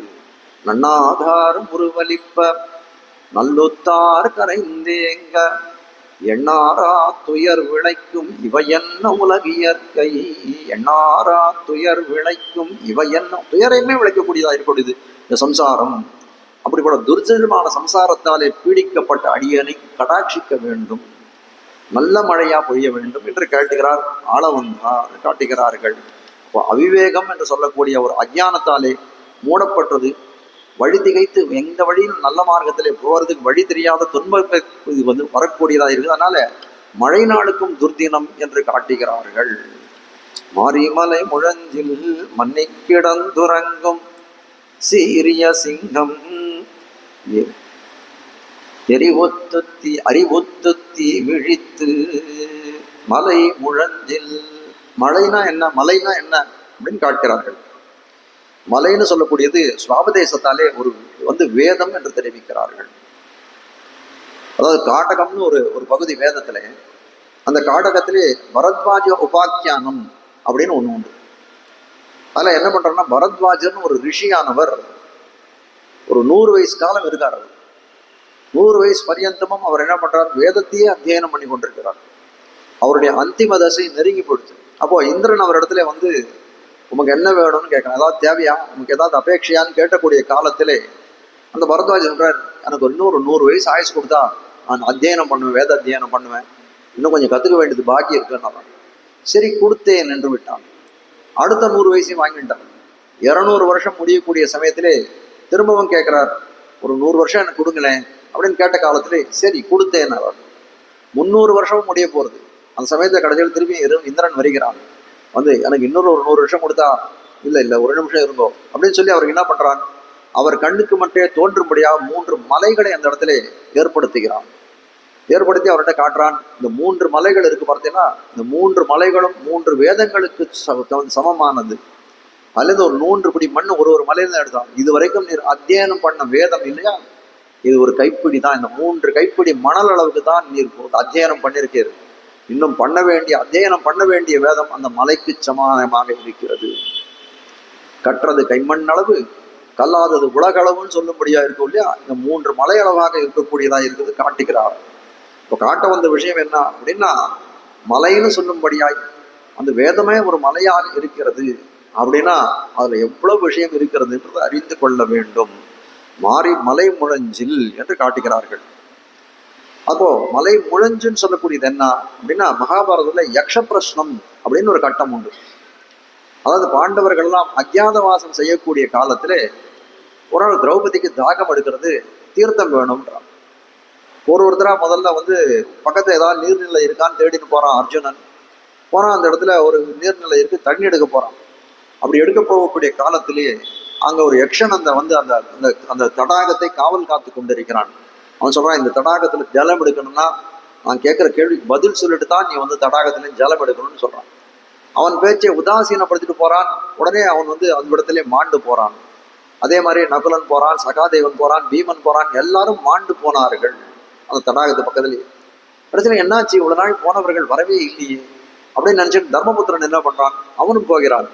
போகக்கூடிய காலத்திலே எல்லாரும் இவர்களெல்லாம் பிணமாக இருப்பதையும் பார்க்கிறான். நம்மிடத்துல ஒரு யக்ஷன் இருப்பதையும் பார்க்கிறான். அவனிடத்தை கேட்கிறான், ஏன் இவர்கள் எல்லாம் இருந்து போய் கிடக்கிறார்கள்? நான் தான் இவர்கள் எல்லாம் கொண்டுட்டேன். ஏன் அப்படின்னு கேட்டான். ரொம்ப கோவம் வருது தர்மபுத்திரனுக்கு. என் தம்பிகளுக்கும் கொன்றாயே, அவர்கள் என்ன பண்ணாரு உனக்குன்னு? இந்த தடாகம் என்னை சேர்ந்த தடாகம், இதுல யாராவது வந்து தண்ணி எடுக்கணும்னா நான் கேட்க கேள்விக்கெல்லாம் பதில் சொல்லிட்டு தான் அவர்கள் எடுக்கணும். உன் தம்பிகள் கிடத்தே இதெல்லாம் நான் சொன்னேன், அவர்களின் பேச்சை உதாசீனம் பண்ணார்கள், அதனால அவர்கள் இறந்து கிடக்கிறார்கள்னு சொன்னான். அப்போ அவன் கேட்கறான், சரி நீ கேட்கிற கேள்வினா நான் பதில் சொன்னேன், சொல்லு. அவன் சொல்றான், தர்ம சூக்ஷ்மம் எங்கே இருக்கிறது, தர்மத்தினுடைய சூக்ஷ்மம் எங்கே இருக்கிறதுன்னு கேட்டான். தர்மஸ்ய தத்துவம் நிகிதம் குஹாயாம். தர்மஸ்ய தத்துவம் நிகிதம் குஹாயாம் அப்படின்னு சொன்னானா. தர்மத்தினுடைய சூக்ஷ்மம் எங்க இருக்கு தெரியுமா? அது வந்து வேதம்னு சொல்லக்கூடியது மலை. அந்த மலையில இருக்கக்கூடிய குகை, அந்த முழஞ்சுன்னு சொல்லக்கூடிய அந்த குகையில தான் அந்த வேதத்தினுடைய சூக்ஷ்மங்கள் எல்லாம் இருக்கிறது என்று தெரிவிக்கிறான். வேதத்தில் தர்ம சூக்ஷ்மம் எல்லாம் மறைஞ்சு கொண்டிருக்கக்கூடிய இடம்தான் மலை முழஞ்சு என்று காட்டக்கூடியதாக இருக்கிறது. அப்படிப்பட்ட மலையிலே மண்ணி கிடந்துறங்கக்கூடியது யார் அப்படின்னு கேட்டா, எம்பெருமானார் என்று சொல்லக்கூடிய சிம்மமானவர் என்று காட்டுகிறார்கள். எம்பெருமானார் போய் அப்படி தூங்குவாரா? அந்த தூக்கம் தமோ குணத்துக்கு இதுவாச்சேன்னா இல்லை. அந்த இடத்துல சொல்றார், அஸ்தமிதான்ய பாவம் ஒருத்தர் தெரிவிக்கிறார்.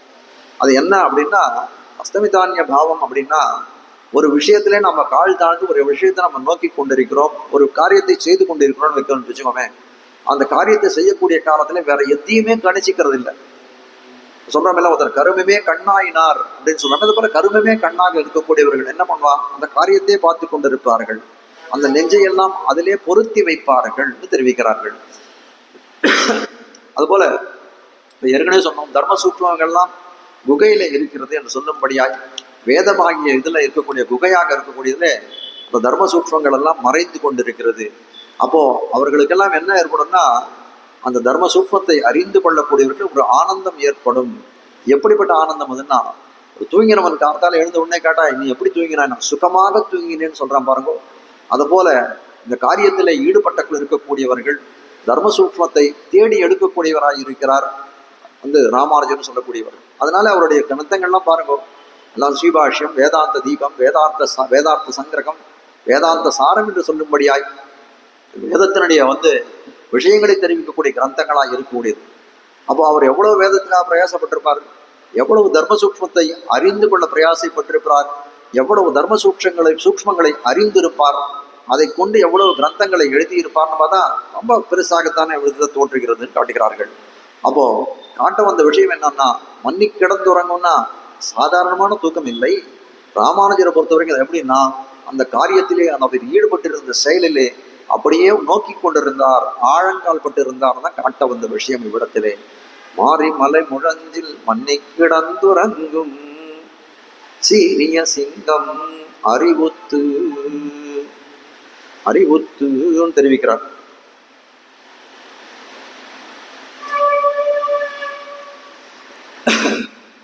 அறிவுற்றுன்னா விழிக்கிறதுக்கு பேர் வந்து அறிவுற்று அப்படின்னு பேர்.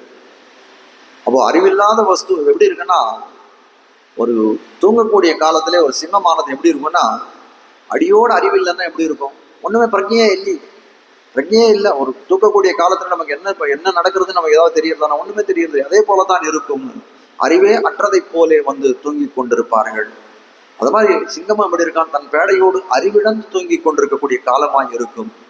ஆனால் எப்படி கண்ணன் பெருமான் எப்படி இருக்கான்னா, அடியார் காரியத்தை செய்வதற்கு முன்னாக என்ன அறிவற்ற பொருளாகத்தான் இருக்கும் அடியவர்கள். ஏன்னா அந்த ஆர்த்த நாதன் கேட்கணும் தானே அவன் அங்கிருந்து ஓடி வந்தான். வைகுண்டேத்து வரையலோகே ஷியாசார்த்தம் ஜெகத்பதி ஆஸ்தே விஷ்ணு அச்சிந்தியாத்மா பக்தை பாகவதை சஹா என்று சொல்லும்படியாய் அந்த வைகுண்டத்திலேருந்து இறங்கி வருகிறானே. அப்படி வரக்கூடிய காரணம் என்ன அப்படின்னு கேட்டா, வந்து அந்த ஆர்த்தர்களுடைய நாதம், அதுக்கு அவர்களுடைய வந்து குரல், அதை கேட்கணும்னு தான் ஓடி வருகிறான். அப்போ அறிவுத்துன்னு சொல்லக்கூடியவன் எப்படி இருப்பான், அறிவில்லாத இருக்கக்கூடிய சமயம் எது அப்படின்னா, இந்த ஆர்த்தர்களுடைய நாதத்தை கேட்டு அவர்களுக்கு எதுவும் தொண்டு செய்யாத இருக்கக்கூடிய சமயம்தான் அவனுக்கு அறிவுத்த சமயமாக இருக்கும். அது அந்த குரல் கேட்டு அவர்களுக்கு தொண்டு செய்யக்கூடிய காலம் வந்தது அப்படின்னா அவன் அறிவுள்ள பொருளாகத்தான் காணப்படுவான். அறிவுற்று தீ விழித்து. தீ விழித்து ஆட்சிகளுக்கு குரலை தீ விழித்துன்னா எப்படி இருக்குன்னா கோபமா பாக்குறேன்னு சொன்னோமே. நம்ம இப்ப கண்ணன் எப்படி இருக்கான்னா ஆட்சிகளுடைய குரலை எல்லாம் கேட்டோம். கீழே தெரிவித்தார்களே, அங்கன்மா ஞாலத்தரசர் அபிமான பங்கமாய் வந்து நின் பள்ளிக்கட்டில் கீழே என்று தெரிவித்தார்களே, அந்த குரலை எல்லாம் கேட்டான். இப்படி கூக்குரல் இடுகிறார்களே, இவர்களுக்கு யாரால என்ன துன்பம் நேர்ந்தது அப்படின்னு நினைத்த உடனே என்ன பண்றான், ஒரு சினம் தோற்ற தீ விழிக்கிறான் என்று காட்டுகிறார்கள். அது எப்படிப்பட்டதுன்னா, அடியாருடைய பகவரை பற்றின சீற்றம், அவர்களுக்கு ஏதோ துன்பம் நேர்ந்ததோ என்று நினைக்கிறானே, அப்படிப்பட்ட சீற்றமாய் இருக்கிறது என்று காட்டுகிறார்கள். வேரி மயிர் பொங்க. வேரி மயிர் பொங்கன்னா சிங்கம் எப்படி எழுந்துக்கக்கூடிய காலத்திலே, அது உறங்கக்கூடிய காலத்திலே அதனுடைய சிங்கத்தினுடைய பிடரியில இருக்கக்கூடிய மயிர்கள் எல்லாம் ரோமங்கள்லாம் எப்படி இருக்குமா, அதெல்லாம் அப்படியே படிஞ்சு ஒன்னா இருக்கும். ஆனால் அது என்ன வந்து அறிவுற்ற காலத்திலே, அது எழுந்து கொள்ளக்கூடிய காலத்திலே அந்த பிடரியான திரும்ப அப்படியே விரிந்து கொள்ள வேண்டுமே. வேரி மயிர் பொங்க. வேரி மயிர்னா அதுக்கு ஒரு நறுமணம் உண்டு என்று தெரிவிக்கிறார்கள். சிங்கத்தினுடைய அந்த பிடரிலே இயற்கையாகவே ஒரு பரிமளம் இருக்கும். அது உறங்கக்கூடிய காலத்திலே அப்படியே படிமானமாக படிந்து இருக்கும். உணர்ந்த உடனே என்ன ஆகும்னா அந்த பிடரி எல்லாம் அப்படியே மலர்ந்து இருக்கும் என்று காட்டுகிறார்கள். அப்படி அதுக்காக என்ன பண்ணோம், வேரி மயிர் பொங்க எப்பாடும் பேர்ந்துதறி. அந்த மயிரெல்லாம் அப்படி இப்படி ஆட்டணும். அதுக்கப்புறம் எல்லா பக்கமும் பாருங்க, எப்பாடும் பேர்ந்து உதறி மூறி நிமிர்ந்து முழங்கி புறப்பட்டு. மூறினா சோம்பல், சோம்பல் முறிச்சு முழங்கி புறப்பட்டு. அறிவுத்து சுவாபதேசால் தெரிவிக்க. அறிவுத்து, அறிவுத்துனா எழுத்துக்கொள்வது தெரிவிக்கூடாது. சுவாமியானவர் வெம்பரமானவர் தன்னுடைய அவதார பிரயோஜனத்தை அறிவுத்துனா அறிந்து கொண்டார். என்ன நமக்கு இது அப்படின்னா, சிஷ்யர்களை உஜ்ஜீவிக்கிறதே நமக்கு வழி, அதான் அறிவுத்து. சிஷ்யர்களை எல்லாம் ரட்சணம் செய்வதுதான் நமக்கு வந்து கர்த்தவியம் என்று அதை அறிவுத்து என்று சொல்வதால் தெரிந்து கொண்டார். தீ விழித்து. தீ விழிக்கூடிய சுவாமி ராமானுஜர் விழிக்கூடிய தீ என்னன்னா, புத்திர் மணிஷா திஷ்ணா தீஹி பிராக்ஞா பிரக்ஞா சேமுஷி. பர்யாய சப்தங்கள் வரிசையா தெரிவிக்கிறார். புத்திஹி மணிஷா திக்ஷ்ணா தீஹி பிரக்ஞா சேமுஷி மதிஹி. அமரகோஷத்துல இதெல்லாம் வரிசையா தெரிவிக்கிறார். தீ விழித்துனா தீஹின் அப்படின்னு ஒரு சப்தம். தீஹினா என்னன்னா அந்த ஞானத்தை காட்டக்கூடியது. ஸ்ரீசைலேச தயா பாத்திரம் தீபக்தியாதி குணாரணம்னு சொல்றோமே, அந்த தீன்னு சொல்லக்கூடியது ஞானத்தை காட்டக்கூடியதாக இருக்கிறது. இப்போ புத்தி வாச்சகமாக இருக்கிறது. அதுதான் இந்த தீன் என்று தெரிந்து இருக்கிறது என்று காட்டுகிறார்கள். தீ விழித்து. தீ விழித்துனா என்ன ஆகுது, அது புத்தியை காட்டக்கூடிய ஞானத்தை காட்டும். ஞானம் விகசிக்கப்பட்டது, ஞானம் விகசித்தது, ராமானுஜருடைய ஞானம் விகசித்தது என்றார். வேரி மயிர் பொங்க. எப்படி சிம்மமானதோடைய அதனுடைய ரோமங்களானது, பிடரி ரோமங்களானது அப்படியே வந்து பெருசாச்சோ, அதை போல வந்து அழகிய சிகை உடையவராய் இருக்கிறார் ராமானுஜர் காட்டுகிறார்கள். உபவீதினம் ஊர்த புன்ற வந்தம் திரிஜகத் புண்ணிய பலம் திரிதண்டஹஸ்தம் சரணாகத சார்த்த வாகமீடே சிகயா சேகரிணம் பதிம் யதீனா. சிகயா சேகரிணம் பதிம் யதீனாம். அப்படியே ராமானுஜருடைய அவயவங்களை விவரிக்கக்கூடிய ஸ்லோகம் இது. உபவீதினம், அவருடைய வந்து அழிந்து கொண்டு அக்ஞாபயோதம் போன நடந்த உபவீதினம் ஊர்த புன்ற வந்தம். அவர் ஏற்றுக்கொண்டு திருமண் காப்புகள். திரிஜகத் புண்ணிய பலம், இந்த ஜகத்துக்கும் 3 ஜகத்துக்கும் இருக்கக்கூடிய புண்ணிய பலமாய் விளங்கக்கூடியவர். திரிதண்ட ஹஸ்தம், கையிலே வந்து ஒரு திருதண்டத்தை பிடித்து கொண்டிருக்கிறார். சரணாகத சார்த்த வாகமீடே சிகயா சேகரிணம் பதிம் யதீனாம். ரொம்ப அழகான வந்து என்ன சொல்றது, ஒரு சிகாபந்தம் உடையவராய் இருக்கிறார் என்று காட்டுகிறார்கள். கணனர் சிகை முடியும் எவ்வாறு பாடல். கணனர் சிகை முடியும் எப்பொழுதும் எதிராசன் வடிவழகு என் இதயத்துளதால் இல்லை எனக்கெதிரில்லை எனக்கெதிரில்லை எனக்கெதிரே. அப்படி சிம்மத்துக்கு வந்து சிகா வந்து பிடரி எவ்வளவு அழகா இருக்கும் அதே போல இருக்கக்கூடியது என்று காட்டுகிறார் இந்த இடத்துல. அது மட்டும் இல்ல, இந்த ஸ்ரீ வைஷ்ணவ சன்னியாசிகளுக்கு தான் இந்த மாதிரி சிகாபந்தங்கள்லாம் உண்டு. மதாந்திர சன்னியாசிகள் யாராவது பார்த்தாருன்னா தலையெல்லாம் அப்படியே முழுக்க வழிச்சுட்டு இருப்பான்னு காட்டுகிறார்கள். எப்பாடும் பேர்ந்து தறி. திரும்ப திரும்ப பார்த்துன்னு வரும்.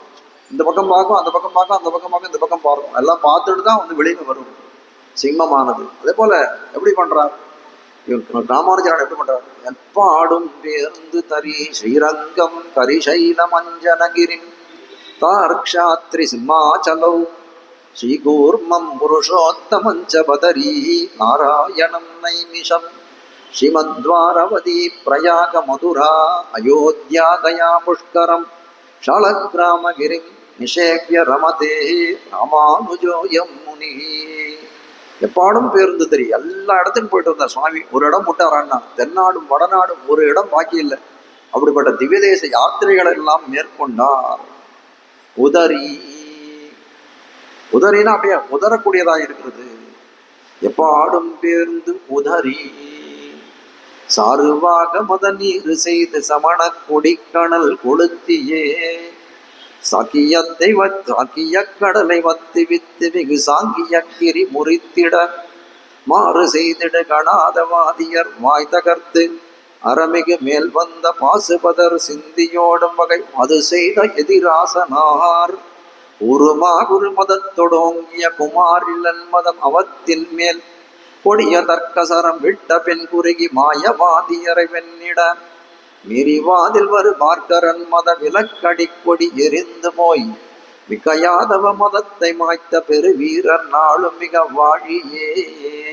ஆர்த்தி பிரபந்தத்துல பாடுற மாமுனிகள் எப்பவுமே அவருடைய எழுத்துக்கள்ல ஸ்லோகமாகட்டும் இதுவாகட்டும் செய்யுள்களாகட்டும் எல்லாம் ரொம்ப சாத்விகமா இருக்கும். ராமானுஜரோட உதறின்னு சொன்ன இடத்துல இது பண்ணும்போது சாருவாக மத நீர் செய்து சமண கொடிக்கணல் எல்லாத்தையும் எல்லா சமயம் மதங்களையும் உதறினார் என்று காட்டக்கூடியதாக இருக்கிறது. எப்படி உதறினார் அப்படின்னு கேட்டா, ஒரு காலத்துல என்ன பண்ணான், வாலி ராவணன் வாலியோட சண்டை போடணும்னு போனான். போன உடனே எடுத்து நான் அவனை தூக்கி நான் சந்தியாவதனம் பண்ணிட்டு இருக்கேன் இரு அப்படின்னு சொல்லிட்டு அவனை தூக்கி அப்படி அந்த இடுப்புல அப்படி வச்சுட்டான். அப்படியே கையை வச்சு அமைங்கன்னு போய் அதுக்கப்புறம் உதறணும். அந்த மாதிரி அவலையிலேயாக உதறினான் என்று கேட்டார். மூரின் நிமிர்ந்து, மூரினா சோம்பலை விட்டு, சிம்மம் எப்படி சோம்பலை விட்டதோ அது போல சோம்பல்ன்றது அடியோடு தலை கட்டாது. யார் இடத்துல? ராமானுஜர் திறத்திலே கொஞ்சமும் துணியும் சோம்பல் அற்றவராக இருக்கிறார்கள். எப்படி அப்படிங்கிறான், நித்திய நைமித்திக கர்மானுஷ்டானங்கள் எந்த காலத்திலையும் விடாதவர்களாக இருந்தார்கள்.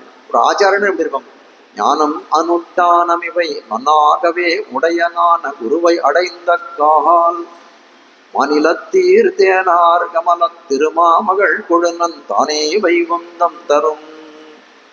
நம்மளுடைய பரமபத பிராப்தியை, வைகுண்ட பதவி பிராப்தியை யார் நிச்சயம் பண்ணுகிறார்னா ஆச்சாரியன் தான். அப்படிப்பட்ட ஆச்சாரியனுக்கு பொருந்தி இருக்க வேண்டியது என்ன? ஞானம் அனுஷ்டானம், அது ரெண்டும் இருக்கக்கூடியதா இருக்கிறது. அப்போ அனுஷ்டானம் சொல்லக்கூடியது எவ்வளவு முக்கியமா இருக்கு பாருங்க. அந்த நித்திய நைமித்திக அனுஷ்டானங்கள் விடாது கடைபிடிக்கக்கூடியவராக இருக்கிறான்னு காட்டுகிறார்கள். ரகசியத்திரை சாரம்னு வேதாந்தாச்சாரியருடைய ஒரு ரகசிய கிரந்தம். அது தெரிவிக்கிறார் ஒரு வாக்கியத்தை, பாஷ்யக்காரர் அந்திம தசையிலும் வருந்தி எழுந்திருந்து சந்தியா காலத்திலே ஜலாஞ்சலி பிரக்ஷேபம் பண்ணினார் என்றபடி. அது பாஷ்யக்காரர் அந்திம தசை, சுவாமி ராமானுஜர் 120 திருநட்சத்திரம் இந்த பூமியில நிலவரில் எழுந்திருந்தார். அப்படி அந்திம திசையிலே சந்தியாவந்தனம் பண்ணணுன்ற காலத்திலே எழுந்து அர்க்கியம் விடணும். அர்க்கியம் விடக்கூடிய காலத்திலே வருந்தி எழுந்திருந்து அர்க்கியத்தை விட்டார், ஜலாஞ்சலி பிரக்ஷேபம் பண்ணார் என்று தெரிவிக்கிறார். காட்ட வந்த விஷயம் என்ன அப்படின்னா, நம்மளை போல இருக்கிறவர்கள் என்ன பண்ணணும், ஆஜமனம் பண்ணணும்னா உட்கார்ந்துன்னு பண்ணணும். ஐயோ கொஞ்சம் உட்காந்துனோன்னா முட்டி வலிக்கிறது, 1க்கு 2 தடவை உட்காந்துனா சரி, 3ஆவது தடவை சரி வேண்டாம், 2 தடவை உட்காந்துட்டோமே நம்ம யோசனை பண்றோம். அந்த மாதிரிலாம் யோசனை பண்ணல. 120 திருநட்சத்திரத்தை சுவாமி என்ன பண்ணாரு, எழுந்து ஜலாஞ்சலி பிரக்ஷேபம் பண்ணார். மூறி நிமிர்ந்து துளி கூட அவருக்கு நித்திய நைமித்திக கர்மாக்கள் செய்யக்கூடிய காலத்திலே அனுஷ்டானத்தை பிரதானமாக கருதி இவர் ராமானுஜர் என்று காட்டுகிறார். முழங்கி புறப்பட்டு போதரும், முழங்கி புறப்பட்டு கிளம்பிட்டார் ராமானுஜர்னு தெரிவிக்கிறார். எங்கே கிளம்பினார் அப்படின்னு கேட்டா, எம்பெருமானாருடைய திக்விஜய யாத்திரை சொல்லக்கூடியதா இருக்கிறது. எம்பெருமானாருடைய திக்விஜய யாத்திரை போனா எப்படி இருக்குன்னா, அது ஒரு சிம்ம கர்ஜனம் கேட்டுதான். முழங்கி புறப்பட்டு காரியா கதா ஹவகுஹா ஹலிபி பரேஷாம் கரீணச ஏஷே கவிதார்க்கிக சிம்ம நாதஹா. எத்திராய சப்தத்தில் சொல்றாரு, ராமானுஜரோட திக்விஜய யாத்திரையில அவருடைய சீடர்கள் எல்லாம் பெரிய கோஷங்கள் எழுப்பி கொண்டே போகிறார்கள். எம்பெருமானுடைய அடிபணிந்தவர்கள் எல்லாம் கோஷத்தை எழுப்பி கொண்டு போகிறார்கள். அது எப்படி இருந்தா, சிம்ம கர்ஜனை போல இருந்தது. அது அவர் ராமானுஜனுடைய ராமானுஜன் அடியார்கள் எழுப்பக்கூடிய கர்ஜனையே அப்படி இருந்ததுன்னா, உண்மையான சிம்மமாக இருக்கக்கூடிய ராமானுஜத்தை எப்படி சொல்லவும் வேணுமோ கௌபகத்தை நியாயம் போலே என்று காய்கிறார். மூறி நிமிர்ந்த முழங்கி புறப்பட்டு போதருமா போலே பூவை பூவண்ணா பூவை பூவண்ணா. இவ்வளவு தூரம் இந்த பெண்கள் எல்லாம் இப்படி சொல்லியிருந்தார்கள். அப்போ எம்பெருமான் பார்த்து அவர்கிட்ட கேட்கிறான், பெண்கள் என்ன இப்படி என்னை போய் ஒரு சிம்மத்துக்கு தகுதியாக சொல்லிட்டீங்களே, மூரினும் மாரிமலை முழிஞ்சில் மன்னி கிடந்துறங்கும் சீரிய சிங்கம் அறிவுத்து தீ விழித்து வேரி மயிர் பொங்க எப்பாடும் பேர்ந்து தறி மூறி நிமிர்ந்து முழங்கி புறப்பட்டு போதருமா போலேன்னு சொல்லுகிறீர்களே, என்னை போய் சிம்மத்துக்கு சமமா துல்லியமா சொல்லிட்டீங்களே கேட்கிறான். உடனே பூவை பூவண்ணா, உடனே பூவை பூவண்ணா அந்த காயாம்பு கண்ணுங்கரையில் அரு நிறத்தை இருக்கக்கூடிய பூவை பூ போன்ற நிறத்தை உடையவனையும் தெரிவிக்கிறார்கள். அவர் அது மேல சொல்றாரு, பிரம்மானே நாங்க எதுக்காக இப்படி சொன்னோம் தெரியுமா, நீ உன்னுடைய இயற்கையாக உன்னுடைய திறத்திலே கம்பீரம் வீரியம் இதெல்லாம் பொருந்தி இருக்கிறது, அதுக்கு சிம்மத்தை உபமானமாக சொன்னோம். ஆனால் உன் வடிவழகை பார்க்கக்கூடிய உன் சகுமானத்தை பார்த்தாலோ உன்னுடைய குளிர்த்தியை பார்த்தாலோ அதுக்கு ஈடு எதுவுமே கிடையாது என்று தான் சொல்ல வேண்டும். அங்க உபமானமா அதுக்கு போலியாக பூவை பூவண்ணான்னு இப்போ சொல்லியிருக்கோம். அந்த கருமை நிறத்துக்கு உண்மையாக ஆராய்ந்து பார்த்தால் சிம்மமும் உனக்கு நிகர் கிடையாது, இந்த பூவை பூவும் உனக்கு நிகர் கிடையாது, வேற எதுவும் சொல்றதுக்கு எங்களுக்கு வழி இல்லையே. அதனால சரி உனக்கு நிகராக ஒன்றும் இல்லை. கொண்டல் தான் மால்வரை தான் மாக்கடல் தான் ஊரில் தான் வண்டரா பூவை தான் மத்து தான் கண்டனாள் காருருவம் காண்தோறும் நெஞ்சோடும் கண்ணனார் பேருருவென்றெம்மை பிரித்து கொண்டல் தான் மால்வரை தான். இந்த பூவை பூவையே இதுவா கொண்டல் தான் மால்வரை தான் மாகடல் தான் ஊரு வண்டரா பூவை தான். இந்த பூவை பூவே உபமானமாக நம்மாழ்வாரும் தெரிவிக்கிறார் என்று தெரிவிக்கிறார். ஆண்டாள் பாடுகிற பைம்பொழில் வாழ் குயில்காள் மயில்காள் உன் கருவிளைகாள் வம்பக் களங்கணிகாள் வண்ணப்பூவை நறுமலர்காள் ஐம்பெரும் பாதகர்கள் அணிமாலிருஞ்சோலை நின்ன எம்பெருமானுடைய நிறம் உங்களுக்கு என் செய்வதே. எல்லாத்தையும் சொல்லலாம், உனக்கு நேரான உபமானம் ஒண்ணுமே கிடையாது. அதனால எல்லாத்தையும் சேர்த்து சேர்த்து சொல்லுங்க. பைம்பொழில் வாழ் குயில்காள் மயில்காள் எம்பெருமானுடைய நிறத்தை உங்களுக்கு என் செய்வது என்று சொல்லும்படியாக இருக்கிறது என்று காட்டுகிறார்கள். சரி, உடனே இதெல்லாம் பூவை பூவண்ணா, சரி நன்னா நம்ம பத்தி பாடிட்டீங்க, வாங்க உள்ள வாங்க, உங்களுக்கு என்ன வேணும்னு சொல்லுங்க, வாங்க உள்ளே கண்ணன் கூப்பிட்டான். அப்படி கூட்ட காலத்து அண்ணா நாங்க உள்ள வரத்துக்கு வரல, எங்களுக்காக நீ தான் வெளியில வர வேண்டும், புறப்பாடு காண வேண்டும், நீ வெளியில எழுந்திரட வேணும்னு தெரிவிக்கிறார்கள். உன் கோயில் நின்னை இங்கனே போந்தருளி கோப்புடைய சீரிய சிங்காசனத்திருந்து யாம் வந்திய காரியம் ஆராய்ந்தருள். கண்ணா, உன்னுடைய சயன திருக்கோலத்தை நாங்கள் கண்டுவிட்டோம், இனிமேல் உன்னுடைய நடையழகை காண வேண்டும், சீரிய சிங்காசனத்திலே நீ வீட்டிருக்கக்கூடிய அழகையும் காண வேணும் என்று தெரிவிக்கிறார்கள். பர்வதாதிப நிஷ்கிரம்ய சிம்மோகிரி குஹாசயா, ஒரு மலை குகையிலிருந்து புறக்கக்கூடிய சிம்மத்தை போல புறப்படுவாய், நப்பின்னி பிராட்டியோட சேர்ந்து நீ கோப்புடைய சீரிய சிங்காசனத்திற்கு எழுந்தருள வேணும் என்று தெரிவிக்கிறார்கள். எப்பாடும் பேர்ந்து தறி முறை நிமிர்ந்து முழங்கி புறப்பட்டு புதருமா போலே பூவை பூவண்ணா உன் கோயில் நின்னை இங்கனே போந்தருளி. உன் கோயில் இருந்து முதல்ல நாயகனாய் நின்று நந்தகோபன் கோயில்னு சொன்னார்கள். இப்ப சொல்ற உன் கோயில் நின்னை இங்கனே போந்தருளி. அப்பா சொத்து பிள்ளைக்கு தானே, அதனால எதை சொன்னாலும் தப்பு ஒன்றும் இல்லை என்று காட்டுகிறார்கள். போந்தருளி வர வேண்டும் கண்ணா, கண்டரு கண்ணா, உன் நடையழகை காட்ட வேண்டும் நமக்கு. தேனுகன் விளம்பன் காளியன் என்னும் தீப்ப பூடுகள் அடங்க உழக்கி கானகம்படி உலாவி கருஞ்சிறுக்கன் குழலூதின போது மேனகையோடு திலோத்தமை அரம்பை உருப்பசியரவர் வெள்ளி மயங்கி வானகம்படியில் வாய் திறப்பின்னி ஆடல் பாடலவை மாறினர் தாமே. கண்ணனுடைய குடலோசையை பத்தி ஒரு 10 பாசுரங்கள் பாடியிருக்கிறார் பெரியாழ்வார்.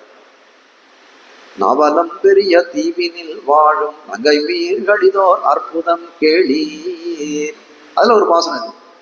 அது பாடிய கானகம் படி போந்தருளின்னு சொன்னார் இல்லையோ, கண்ணனுடைய நடை எப்படி இருக்கு? கானகம் படி உலாவி குழல் ஊதிட்டு இருக்கான். குழல் ஊதம் எப்படி இருக்கான்? கானகத்துல அந்த பசுகளை மேய்க்க போறான். கோயிலுடைய காலத்தை தன்னேராயிரம் பிள்ளைகளோட அந்த இதுக்கு போயிருக்கான். ஒரு குழல் எடுத்து ஊதுறான். அப்படியே கானகம் படி உலாவி உலாவி கொண்டே ஊதுறான். கருஞ்சிருக்கன் குழல் ஊதின போது கேட்கறதுக்கு ஆடியன்ஸ் யாரு அப்படின்னு கேட்டாங்க. எல்லாம் மேனகையோடு திலோத்தமை அரம்பை உருப்பசி, மேனகை திலோத்தமை அரம்பை உருப்பசி ஊர்வசின்னு சொல்லக்கூடியவர்கள்லாம் வந்துட்டாலும் அந்த இதனால. ஏன்னா 1000 பாடியிலும் மொத்த பேர் அவியுணா, இதுலயே ஒரு பாசத்தை பாடம், அவியுணா மறந்து வானவரெல்லாம் 1000 பாடி நிறைய புகுந்தீண்டி செவியுணாவின் செய்கை கொண்டு மறந்து கோவிந்தனை தொடர்ந்தென்றும் விடாரே. எல்லா இடத்துலயும் அவிஸ் கொடுக்குற அவர்கள் தேவர்களுக்கு எந்தெந்த இடத்துல அந்த யாக யக்கியங்கள் பண்ணக்கூடிய இடத்துலாம் அவர்கள் அவிர்வாகம் கொடுக்கிறார்களே, அதெல்லாம் என்ன பண்ண? அவியுணா மறந்து கண்ணனுடைய குழல்வயசை கேட்டவரை என்ன ஆகுதுன்னா அவர்களுக்கு அந்த அவிஸ் மாமனோட்டதை மறந்து விடுவான். செவியுணாவின் செய்கை கொண்டு கோவிந்தனை தொடர்ந்து அந்த செவிக்கு விருந்தாக இருக்கக்கூடிய கண்ணனுடைய குழலாங்குழல் காட்டுகிறார். அதே மாதிரி இந்த இடத்துல பண்ணுவாங்க. கானகம்படி உலாவி கருஞ்சிருக்கன் குழல் ஊதின போது உலாகி குழல் ஊதுகிறான் அவன். அதை கேட்டவர்கள் மேனகை அரம்பை திலோத்தமை உருப்பசி ஒரு எழுகி மயங்கி போனார்கள். அதுக்கப்புறம் நேரம் எங்கேயாவது தேவலோகத்துக்கு போனாராம். அப்போ என்னதான் ஆடல் பாடலவை மாறினர் தாமே. நாங்கள்லாம் இது வரைக்கும் என்ன நினைச்சிருந்தோம்? நாங்கள் தான் பெரிய இந்த ஆட்டத்துல பாட்டுலாம் ரொம்ப சிறந்தவன் நினைச்சிருந்தோம். கண்ணனுடைய கேட்டோம்னா இனிமேல்ட்டு காலில் சலங்கியும் கட்ட மாட்டோம், வாயால பாட்டும் பாட மாட்டோம். அதுபோல கோயில் நின்ன இங்கனே போந்தருளி உன்னோட நடையழகை பார்க்க வேண்டும் என்றுதான் எங்களுக்கு ஆசையாக இருக்கிறது. எப்படிப்பட்ட நடையழகு காட்டுகிறார்கள். எம்பெருமான் எப்படிப்பட்ட நடையழகெல்லாம் கொண்டு விடுங்க. இன்னைக்கும் ஸ்ரீரங்கத்தில் போனா செய்யக்கூடியதாக இருக்கு. சிம்மகதி, கஜகதி, வியாந்திரகதி, சர்ப்பகதி என்று சொல்லும்படியாக ஒரு சிம்மத்தை போல எப்படி ஏழ்றான்னா, சிம்மத்தை கூட ஏழக்கூடிய காலத்திலே ஒரு என்ன சொல்றது, ஒரு வியாக்கிரகதினா ஒரு கம்பீரியம், அதில் அது ஒரு மதிப்பு, ஒரு கதிக்கும் உன்னோடு அப்படி சொல்லும்படியாய் அந்த மாதிரி எல்லா கதிகளிலும் நான் உன்னை காண வேண்டும். சதுர்கதினா ஸ்ரீவிஷ்ணு சாஸ்திரநாமத்தில் ஒரு திருநாமம் சதுர்கதிஹி. சதுர்கதின்னு தெரிவிக்கிறது. அது கதினா இந்த இடத்துல சொல்லக்கூடிய நட. அதே பெருமானுக்கு சதுர்கதிகினே ஒரு விஷ்ணு சஹஸ்ரநாமத்தை ஒரு கதி நாமாவையே போட்டார். சதுர்கதிஹி என்ன அர்த்தம் காட்டுறோம்னா, சதுர்கதினா 4 விதமான கதிகள் உண்டு.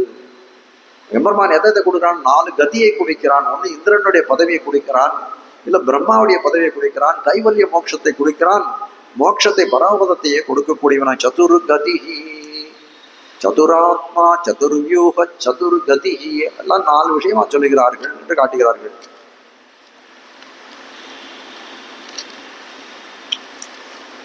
போதருமா போலே நீ பூவை பூவண்ணா. இப்ப சுவாபதாஸ்தாலே காட்டுகிறார்கள். இது எப்படி ராமானுஜருக்கு எப்படி பொருந்தும்? பூவை பூவண்ணா, பூவை பூவண்ணா கருமை நிறம் பொருந்தியவனாக இருக்கக்கூடியவனே அப்படின்னு அர்த்தம். இந்த இடத்துல எப்படி பிரிச்சுக்கணும்? பூவை பூ அண்ணா அப்படின்னு பிரிச்சுக்கணும். இதை புஷ்பம் போன்ற பூவை பூ போன்ற இருக்கக்கூடிய அண்ணரே, திருத்தமையனாரே அப்படின்னு ஆண்டாள் விழிக்கிறது. ஏன்னா பெரும்போதோர் மாமுனிக்கு பின்னானாள் வாழியே என்று சொல்லும்படியாய் இந்த ஆண்டாளுக்கு அண்ணனாக இருக்கக்கூடியவர் யார் அப்படின்னு கேட்டா சுவாமி எம்பெருமானார் தானே. ஆனால் என்ன பண்றாரு? பூவை பூ அண்ணா அப்படின்னு ஆண்டாள் கூப்பிடுகிறாளும். உடனே என்ன பண்றாரு? சுவாமி என்ன பண்ணுவார்? சுவாமி புஷ்பத்துக்கு நிகராகத்தான் இருக்கிற. புஷ்பம் இருந்தாலும் அந்த இடத்துல வண்டு வந்துடுமே. ஓந்ததென் நெஞ்சென்னம் பொன் வண்டு உனதடி கீழ் உன் சீராம் தெளிதே நுண்டமர்ந்திட வேண்டி நின்பால் அதுவே இந்திட வேண்டும் இரா மானுசா இது வன்னி ஒன்னும் மாந்த இல்லாது இனு மத்தொன்னு காட்டி மயக்கிடலே போந்ததென் நெஞ்சென்னும் பொன் வண்டு. வண்டுக்கு என்ன உணவு அப்படின்னு கேட்டா தேன் தானே உணவாக இருக்கக்கூடியது. எம்பெருமானார் புஷ்பமாக இருக்கிறார். புஷ்பத்திலே வண்டு வருது சகஜம், இயற்கை. அப்போ அந்த வண்டுக்கு உணவாக இருக்கக்கூடிய தேன் என்று காட்டுகிறார்கள். வண்டுக்கு பேர் என்னன்னா சம்ஸ்கிருதத்துல மதுவிரதம். மதுவிரதம்னா மதுவை சேகரிக்கக்கூடியதுன்ற அர்த்தம். எனது நெஞ்சாகிய வண்டு அமிர்தான் சொல்ற, எனது நெஞ்சாகிய வண்டு எப்படி இருக்கலாம்? எம்பெருமானாகிய திருவடி மலரிலே இருக்கிறது. போந்ததென் நெஞ்சென்னும் பொன் வண்டு. அப்படி திருவடி மலர்ல குணங்கள்ல அந்த தேன் என்ன அப்படின்னு கேட்டா அந்த அந்த திருவடியாகிய மலரில் இருக்கக்கூடிய குணங்கள் தான் தேன் என்று தெரிவிக்கிறார். ஸ்ரீரங்கராஜ சரணாம்புஜராஜஹம்சம் ஸ்ரீமத் பராங்குச பிருங்கராஜம் ஸ்ரீமத் பராங்குச பதாம்புஜ பிருங்கராஜம். மாறன் அடிபணிந்துய்ந்தவன், மாறன் அடிபணிந்துய்ந்த வண்டி என்று சொல்லும்படியாய் கோவை பூவண்ணா உன் கோயில் நின்னை இங்கனே போந்தருளி, உன் கோயில் நின்னை இங்கனே போந்தருள். உன் இடத்தை விட்டு நீ வெளியில வாங்கன்னு கூப்பிடுற எம்பெருமானார். அதே போல எம்பெருமானார் எப்படி இருந்தாருங்க, அப்படியே வந்து இந்த இடத்துல தானே இருந்தார். காஞ்சி திருப்பெரும்புதூரே கட்டிட்டு இருந்தார். கோயில் நின்னை இங்கனே போந்தருளி அதான பிரார்த்தனையா வைக்கிறார். எஸ்ய பிரசாத காலம் வந்தா வச்சு பிரார்த்தனை தேவ பெருமாள். எஸ்ய பிரசாத கலையாக பதிரஹா ஸ்ருணோதி பங்கு பிரதாபதி ஜவேனச்ச பக்தி மூகஹா. எல்லா இடத்துக்கும் போனவன் ஒரு வண்டியாக இருக்கிறானே, எல்லா திவ்ய தேசங்களும் சொல்ல திவ்ய தேசம் போடுங்க. ஆனால் ஸ்ரீரங்கம் கரிசைலம் அஞ்சனகிரியும் என்று சொல்லும்படியாய் சகல திவ்ய தேச யாத்திரைகளும் இவர் மேற்கொள்ள வேண்டும். கோயில் நின்னை எங்கானே போந்தொருளி தென்னரங்கர் செல்வம் மொத்தம் திருத்தி வைத்தான் வாழி என்று சொல்லும்படியாய் எல்லா சகல திவ்ய தேசங்களுடைய செல்வங்களையும் திருத்தி வைக்க வேண்டும். உன் கோயில் நின்னை இங்கனே போந்தருளி போப்புடைய சிறிய சிங்காசனத்திருந்து. சிங்காசனம், சீரிய சிங்காசனம், கோப்புடைய சீரிய சிங்காசனம் மூன்றா பிரிகிறார்கள். கோப்புடைய சீரிய சிங்காசனத்திருந்து காதா தாதா கதானாம் கணிதி கமணிகா அபிலி பாபிலி நா க்ஷீணா க்ஷீணக்காணாத வாணி திரிகிண ஹரதிர சௌரபம் நாரபந்தே ஷாமா கௌமாரி லோக்திர் ஜகதி குரு மதம் கௌரவாந்தூரவாந்தம் காசங்கா சங்கராதோர் பஜதி யதி பதௌ பத்ரவேதீம் திரிவேதீம் பத்ரவேதீம் திரிவேதீம். பத்ரவேதி அப்படின்னு சொல்லக்கூடியது என்னன்னா சிம்மாசனத்துக்கு பேர் பத்ரவேதின்னு பேர். கோப்புடைய சீரிய சிங்காசனம். அதுபோல இந்த இடத்துல பத்ரவேதீம் திரிவேதீம். இப்போ வேதங்களுக்கு பேர் என்னன்னா பத்ரவேதி. இந்த இடத்துல பத்ரவேதி சிங்காசனம் எதுன்னா வேதங்களைத்தான் பத்ரவேதி என்று தெரிவிக்கிறார்கள். அவட பத்ரவேதின்னு சொல்லக்கூடியது எப்படி இருக்குன்னா சிங்காசனம், சீரிய சிங்காசனம் மூன்றா இருக்குன்றாங்க. சீரிய சிங்காசனம், கோப்புடைய சீரிய சிங்காசனம் மூன்றாக இவ்விடத்துல காண கிடைக்கிறதுன்னு தெரிவிக்கிறார்கள். பஜதி யதி பதௌ பத்ரவேதீம் திரிவேதீம். மூன்று சிம்மாசனம் சொல்றாரு. என்ன அப்படின்னு கேட்டா சிங்காசனம் என்ன பண்றது, சிம்மாசனத்தை அரசன் ஆட்சி புரிகிறானே, அப்படி ஆட்சி புரியக்கூடிய காலத்துல என்ன ஆறுது, அராஜகங்கள் எல்லாம் தொலைஞ்சி நீதி நிலைக்க பெறுகிறது. நாட்டிய நீச சமயங்கள் மாண்டன நாரணனை காட்டிய வேதம் களிப்புற்றது. தாதா தாதா கதா நாம் சொல்லும்படியாய் மதங்கள் எல்லாம் புத்த மதம், கபில மதம், கணாத மதம் போன்ற மதங்கள் எல்லாம் அதுக்கு கண்டனங்களை எழுதுகிறார் அவர். பிரம்மாவாலே தோற்றுவிக்கப்பட்ட மதம் யோக மதம், பசுபதி மதம் அப்படின்னு அதை போன்றதெல்லாம் அதெல்லாம் மனமற்றதாக போயிற்று என்று காட்டுகிறார்கள். குருவாரில மதம்னு சொல்லக்கூடிய குரு மதம் அது அந்த பெருமைக்கே இல்லாத தூக்கி எறியப்படுகிறது என்று தெரிவிக்கிறார்கள். அப்படிப்பட்ட கண்டனங்களை எல்லாம் கோப்புடைய சீரிய சிங்காசனத்திருந்து ஒரு ராஜா எப்படி ராஜ்யத்தை ஆட்சி புரிஞ்சா வந்து தீயதை எல்லாம் விளக்கும், அது போல விளக்கியது என்று காட்டுகிறார்கள். பத்ரவேதியும் திரிவேதியும். இப்போ மூணு சிம்மாசனம் என்ன, திரிவேதின்னு சொன்னா ஒரு சிம்மாசனம், மூன்று திரிவேதின்னு சொன்னா என்னன்னா மூன்றுக்கு சமா இருக்கக்கூடியது மூன்று வேதங்கள் என்று முதல்ல ஒரு அர்த்தங்கள் காட்டினார்கள். மூன்று வேதம், ருக்வேதம், எதிர்வேதம், சாமவேதம்னு சொல்லக்கூடிய திரையின்னு சொல்லக்கூடிய மூன்று வேதங்கள். அப்படிப்பட்ட மூன்று சீரிய சிங்காசனம், சீரிய சிங்காசனம், கோப்புடைய சீரிய சிங்காசனம். இப்படிப்பட்ட வந்து இந்த வேதத்துங்கள் எல்லாம் எம்பெருமானாருக்கு சிங்காசனமை போல இருந்தது. அப்படிப்பட்ட சிங்காசனத்திலே அமர்ந்திருந்து அவர் வந்து ஆட்சி செலுத்தினார் அப்படின்னு சொல்ல முடியாது. அது ஒன்று பொருள். அது அவ்வளவு ருச்சியான பொருள் இல்லை. ருச்சியான பொருள் என்ன அப்படின்னா வேதத்திலே மூன்று விதமான ஸ்ருதிகள் உண்டு. ஸ்ருதிகள்லாம் என்ன அப்படின்னா வேதமே வேதத்துக்கு பேர் ஸ்ருதி, காதால கேட்குனா ஸ்ருதின்னு பேர். சில ஸ்ருதிகள்லாம் எதை தெரிவிக்கக்கூடியனா வேதத்தை தெரிவிக்கக்கூடிய ஸ்ருதி. ஜீவாத்மா வேறு பரமாத்மா வேறு என்று தெரிவிக்கக்கூடிய ஸ்ருதிக்கு பேர் வேத ஸ்ருதின்னு பேர். அது ரெண்டும் ஐக்கியம் சொல்லக்கூடியது. ஜீவாத்மாவும் பரமாத்மாவும் ஒன்று என்று சொல்லக்கூடிய ஸ்ருதிகள் எப்படின்னா அபேத ஸ்ருதின்னு பேர். அது மட்டும் இல்ல கடக ஸ்ருதி, இது தவிர மூணாவது ஸ்ருதியா இருக்கக்கூடியது கடக ஸ்ருதி என்று தெரிவிக்கக்கூடிய ஸ்ருதி. அது எப்போ வேத ஸ்ருதியும் அபேத ஸ்ருதியும் ஒன்றுத்துக்கு ஒன்று விருத்தமான கருத்துக்கள், ஒன்றுத்துக்கு ஒன்று என்ன சொல்றது அந்த கருத்துக்கள் கருத்து வேற்றுமைகள் அந்த பேரை கேட்டாலே தெரியுது, கருத்து வேற்றுமை அதுல உண்டு. அப்படின்னு தெரியக்கூடியது. அந்த கடக ஸ்ருதின்னு சொல்லக்கூடியது இது ரெண்டுத்தையும் சமன்வயப்படுத்தக்கூடிய ஸ்ருதியாய் இருக்கக்கூடியது.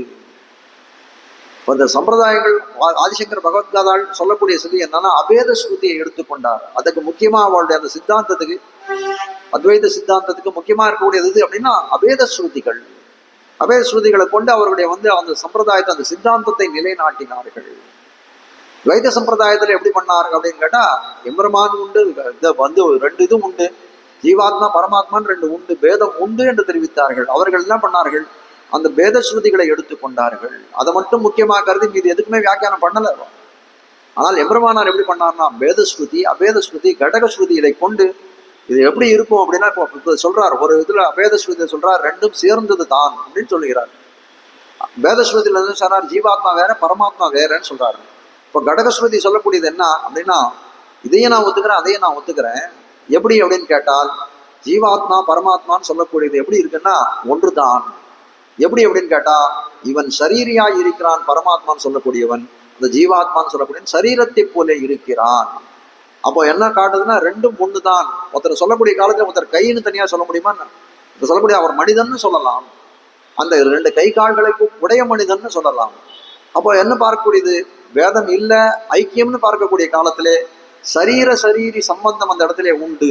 அந்த அவனுக்கு எடுத்திருக்கிறார்கள் ஜீவாத்மா பரமாத்மாவுக்கு. அந்த பேதம்னு பார்க்கக்கூடிய காலத்திலே, அபேதம்னு பார்க்கக்கூடிய காலத்திலே அப்படி உண்டு. பேதம்னு பார்த்தோமே, ஆனால் எப்படி பார்க்கலாம் அப்படின்னா, அந்த சரீரத்தையும் அவயவத்தையும் அவயவியம் அப்படி தனியா பார்க்கலாம். இதுல என்ன இது என்ன பாகம்னு கேட்டா கைன்னு சொல்லலாம், இது என்ன பாகம்னு கேட்டா கண்ணுன்னு சொல்றோம். அப்போ அது தனித்தானே பிரித்து தானே இருக்கு. அப்போ பேதமும் லபிக்கிறது, அபேதமும் லபிக்கிறது. இதை காட்டக்கூடியது, சமன்வயப்படுத்தக்கூடியது எந்த ஸ்ருதின்னு கேட்டால் கடக ஸ்ருதி. அப்போ இது எல்லாவற்றையும் முக்கியமாக 3 விதமான ஸ்ருதிகளையும் முக்கியமாக கொண்டு வேதாந்த கிரந்தங்களை எல்லாம் படித்தவர் யார் அப்படின்னு கேட்டா ராமானுஜர் தான் என்று காட்டுகிறார். கோப்புடைய சீரிய சிங்காசனத்திருந்து யாம் வந்த காரியம் ஆராய்ந்தருள் அருளேலோர் எம்பாவாய். இப்போ 3 சிம்மாசனங்களும் என்ன, இவருக்கு 3 வேத பாகங்களும் இவருக்கு சீரிய சிங்காசனமாக இருந்தது. அதனால சிங்காசனம், சீரிய சிங்காசனம், கோப்புடைய சீரிய சிங்காசனம் என்று சொல்லும்படியாக இருந்தது என்று காட்டுகிறார்கள். இப்படிப்பட்ட ஆச்சாரியர் சிரத்திலே சேர்ந்த சிஷ்யர்கள் என்ன பண்றாரு, யாம் வந்த காரியம் ஆராய்ந்து அருளேலோர் எம்பாவாய். நாங்கள் வந்த காரியத்தை ஆராய்ந்தருள வேணும் என்றார்கள். ஆராய்ந்தருள்னா எங்கள் வந்த காரியத்தை எங்களுக்கு மேலான காரியம் இது எல்லாம் இருக்கு இல்லையா, நாங்கள் உன்னிடத்திலே பல விஷயங்கள் கேட்பதற்காக இடத்திலே வந்திருக்கிறோம், அதை ஆராய்ந்து அருள வேணும் என்று எம்பெருமானார் தினத்திலே பிரார்த்தித்தார்கள் என்று காட்டுகிறார்கள். மேலே அவகாசம் இருக்குன்னு நினைக்கிறேன். 10-15 நிமிஷம் பின்னாடி போறதுனால அந்த அடுத்த அந்நிய உலகம் பாசுரத்தை கொஞ்சம் முடிஞ்ச அவ்வளவுதான், ஒரு 10 நிமிஷம் 15 நிமிஷம் பார்க்கலாம். மாரிமலை முழஞ்சில் அப்படின்ற பாசுரம் எப்படி முடிஞ்சதுன்னா, யாம் வந்த காரியம் ஆராய்ந்தருள் அப்படின்னு தானே முடிஞ்சது. ஆராய்ந்தருள்னு சொல்லக்கூடிய சப்தம், இந்த வாக்கியமானது கீழ்வானம் வெள்ள நிலையை கூட இருக்கு.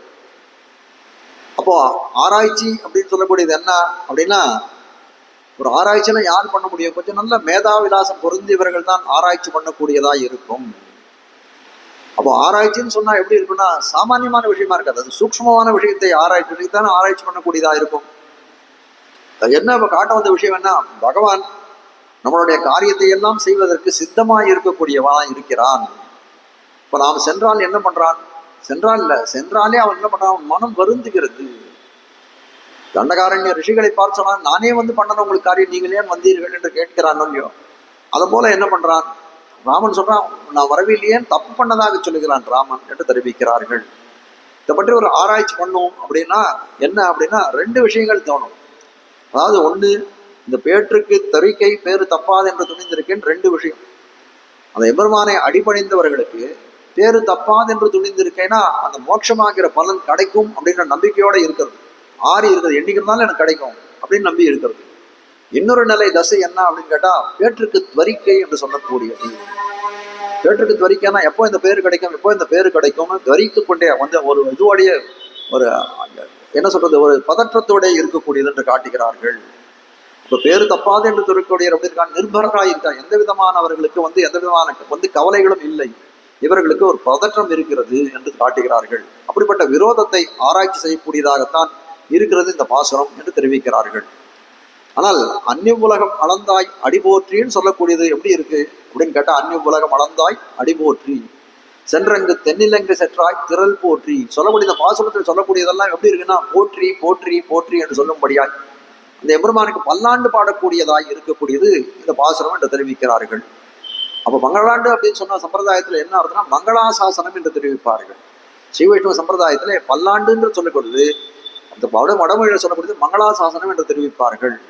மங்களாசாசனம் அப்படின்னா என்ன அப்படின்னா, மங்களத்தை ஆசாசித்தல். எம்பெருமானே உனக்கு மங்களம் ஏற்பட வேண்டும் என்று சொல்லக்கூடியது மங்களத்தை ஆசாசித்தல். எம்பெருமானுக்குனே இல்லை, நம்ம வீட்டில் நம்ம ஒரு பெரியவர் இருக்கார், அவர் காலில் நம்ம போய் விழுந்தோம்னா என்ன சொல்றாரு, விஜயி பவான் சொல்றார், ஆயுஷ்மான் பவான் சொல்றார். அதெல்லாம் என்னன்னா மங்களத்தை ஆசாசித்தல், உங்கள் மங்களம் ஏற்பட வேண்டும் என்று தெரிவிக்கக்கூடியதாய் இருக்கக்கூடியதான் மங்களாசாசனம் என்று தெரிவிக்கிறார்கள். இப்போ மங்களாசாசனம்னு சொல்லக்கூடியது எப்படி பண்றாருன்னா, இப்போ ஆழ்வார் ஒரு பாசனங்கள் பாடுறார்.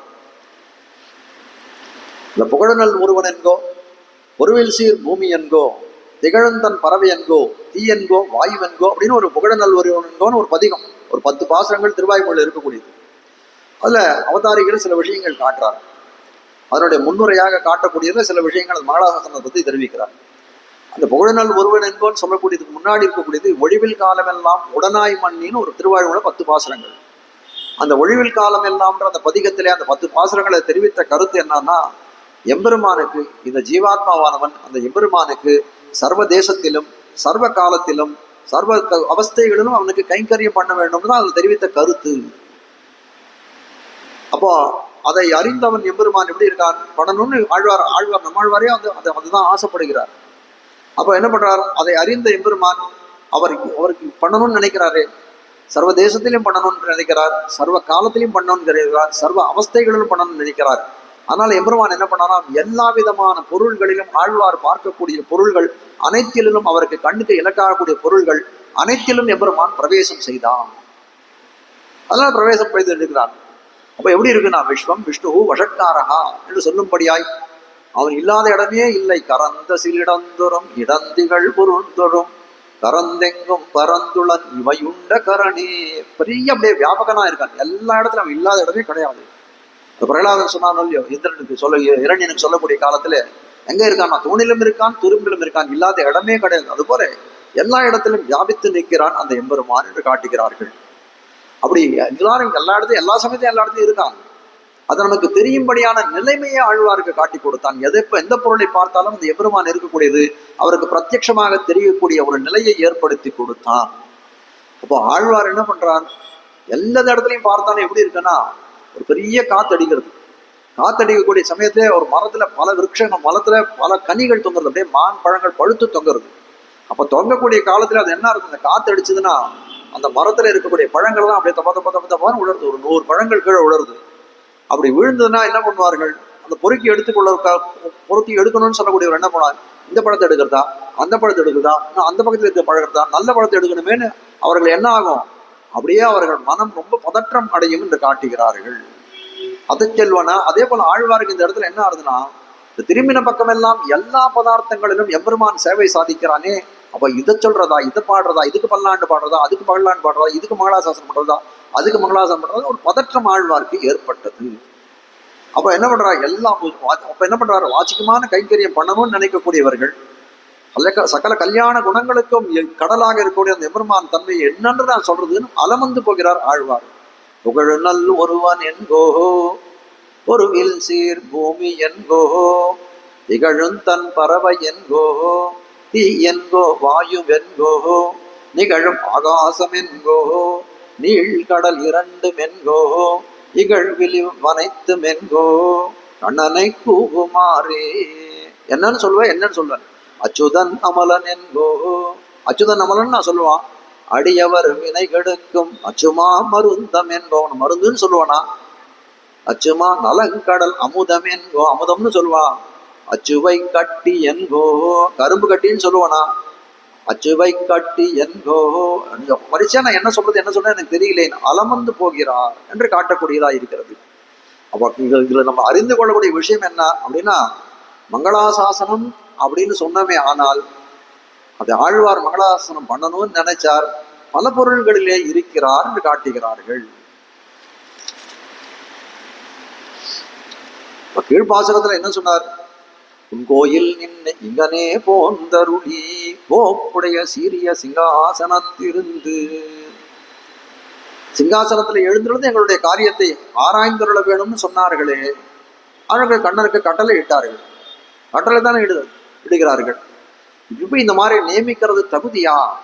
இந்த மாதிரி எம்பெருமான போய் நியமிக்கிறார்களே, அது இவர்களுக்கு இது பண்ணலாமா காட்டுகிறார்கள். அப்படி ஆனா கண்ணன் எப்படி இருக்கான் அப்படின்னு கேட்டா, அவனை நியமிக்கிறதுல ரொம்ப சந்தோஷப்படுறான். நீ இந்த காரியத்தை செய்ய அப்படின்னு சொன்னா சந்தோஷப்படக்கூடியவனாகத்தான் இருக்கிறான் தெரிவிக்கிறார்கள். சகஸ்நாமத்துல ஒரு நாமம், ஒரு 2 நாமாவளியை காட்டு. விஜிதாத்மா, விதேயாத்மா, சத்கீர்த்தி, சின்ன சம்சயகான்னு ஒரு திருநாமங்கள். இதுல முக்கியமா நம்ம பார்க்க வேண்டியதுன்னா விஜிதாத்மா, விதேயாத்மா என்று சொல்லக்கூடியவர்கள். அப்போ விஜிதாத்மா விதேயாத்மான்னு சொன்னா என்ன அப்படின்னு கேட்டா, இந்த பகவத்குணானுவத்துக்கு சிறந்த துணை எல்லாம் அந்த பட்டருடைய பாஷ்யத்தை கொண்டு பார்க்கணும். பராசர பட்டர் ஒரு வியாக்கியானம் ஒன்று எழுதினார். இந்த சகஸ்ரநாமத்தை, விஷ்ணு சகஸ்ரநாமத்துக்கு பேர் பகவத்குண தர்ப்பணம்னு பேர்.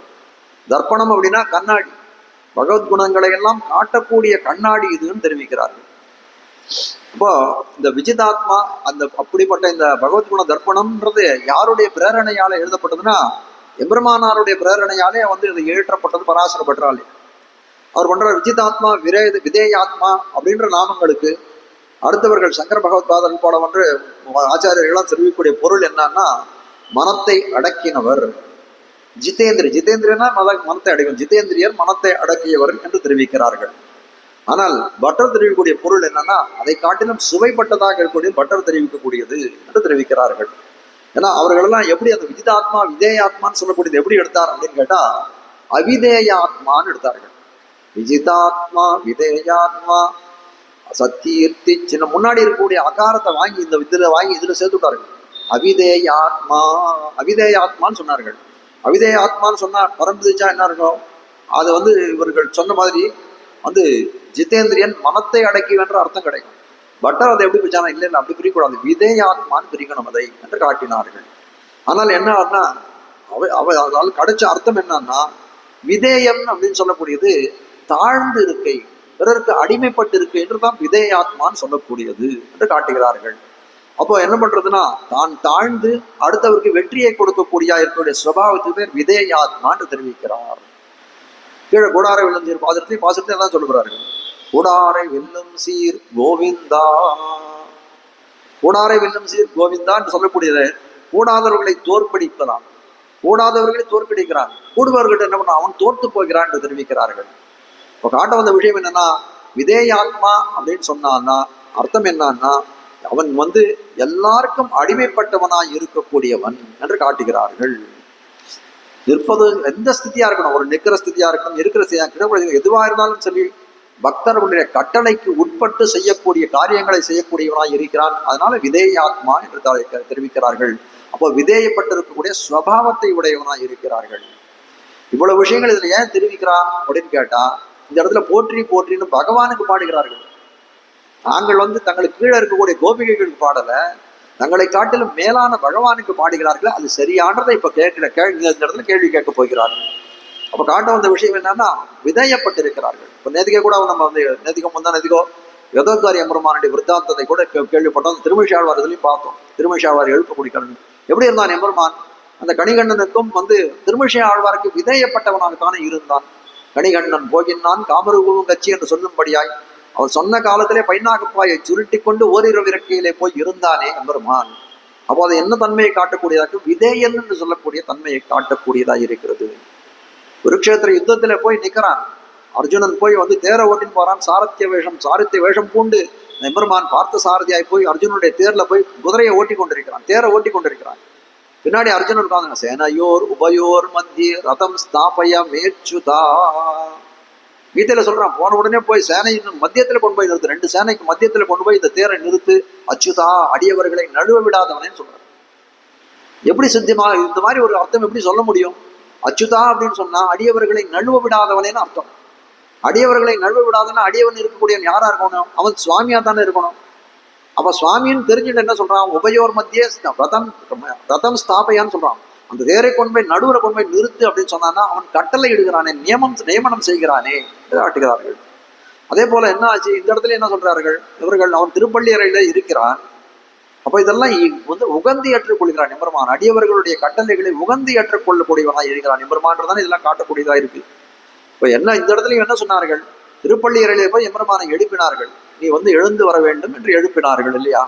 அப்ப திருப்பள்ளி அறையிலே அவங்களுக்கு செய்ய வேண்டிய காரியம் என்னன்னு கேட்ட காலத்திலே, எங்களுடைய திவ்ய சிம்மாசனத்துக்கு எழுந்தருள வேண்டும் என்று நியமனம் செய்தார்கள். கோப்புடைய ஆராய்ந்தருள் கோப்புடைய, நாங்கள் வந்து கோப்புடைய சீரிய சிங்காசனத்திலிருந்து யாம் வந்த காரியம் ஆராய்ந்தருள், உங்களுக்கு என்ன செய்யணும்னு நீ கேட்டியே, அந்த காரியத்தை நான் உனக்கு திருப்பள்ளி அறையிலே சொல்ல மாட்டோம், நீ வந்து சபா மத்தியத்திலே வந்து திருவோலக்கமாக இருந்து அதை கேட்டருள வேணும் என்று பிரார்த்தனை கொடுத்தார்கள். அது நியமனமாக வச்சுக்கோங்க, அது எம்பெருமானுக்கு பண்ண நியமனமாக வச்சுக்கோ, அது அவன் உகந்து ஏற்றானே என்று காட்டுகிறார்கள்.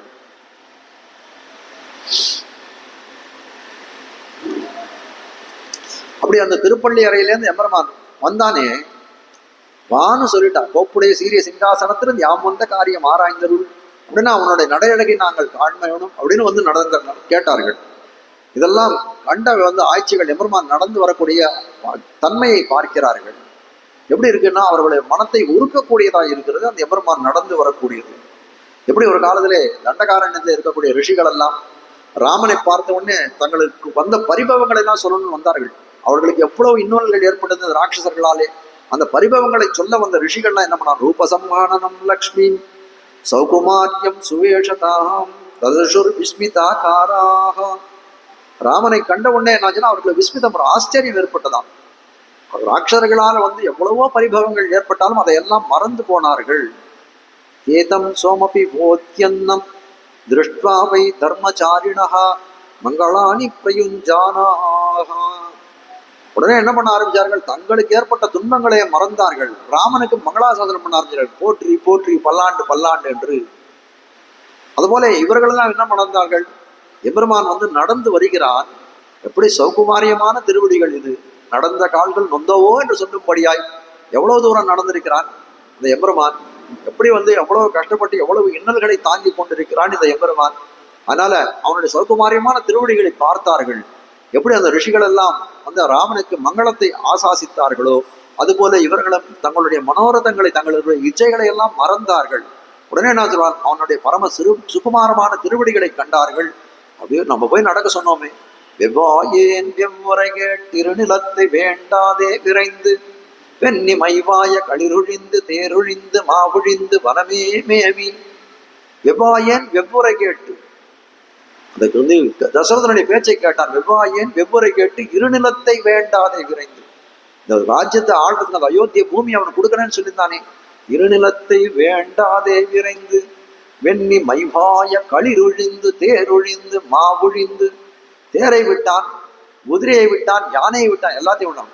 வனமே மேவி, காட்டுக்குள்ளே போயிட்டான். வனமே மேவி நெய்வாய வேல் நெடுங்கண்ணேர் இழையும் இளங்கோவும் பின்பு போக. நெய்வாய வேல் நேரிழையும் இளங்கோவும் பின்பு. ராமன் முன்னாடி போறான், மத்தியத்திலே சீதா பிராட்டி போறாள், பின்னாடி இளங்கோன்னு சொல்லக்கூடிய லக்ஷ்மணன் போகிறான். நேரிழையும் இளங்கோவும் பின்பு போக எவ்வாறு நடந்தன எண்ணி ராமாவோ. எப்படி நடந்த, கல்லும் முள்ளுமாக இருக்கக்கூடிய அந்த வனத்திலே நீ எப்படி நடந்த, எவ்வாறு நடந்தன என்பி ராமாவோ எம்பெருமான் என் செய்கேனே. கதறிகிறார் குலசேகர பெருமாள். அதுபோல இவர்கள் அந்த எம்பெருமானுடைய சுகுமாரமான திருவடிகளை நினைத்தார்கள். இப்படி நடக்க சொல்லிட்டோமே, எப்படி நடக்க சொல்லிட்டோமே, அந்த வருதை தன் திருவடிகளை எல்லாம் தலைமேல் புனைந்து கண்களில் ஒற்றிக்கொண்டு அவரும் என்ன பண்றார்கள், அவனுடைய அந்த காலத்திலே அவன் உலகமளந்த விருத்தாந்தங்களை எல்லாம் பாடுகிறார்கள். அந்நு உலகமளந்தாய் அடிபோத்தி சென்னங்கு தென்னிலங்கை செத்தாகாய் திரள் போட்டு சகட விதத்தை இதை சொல்லுகிறார்கள்.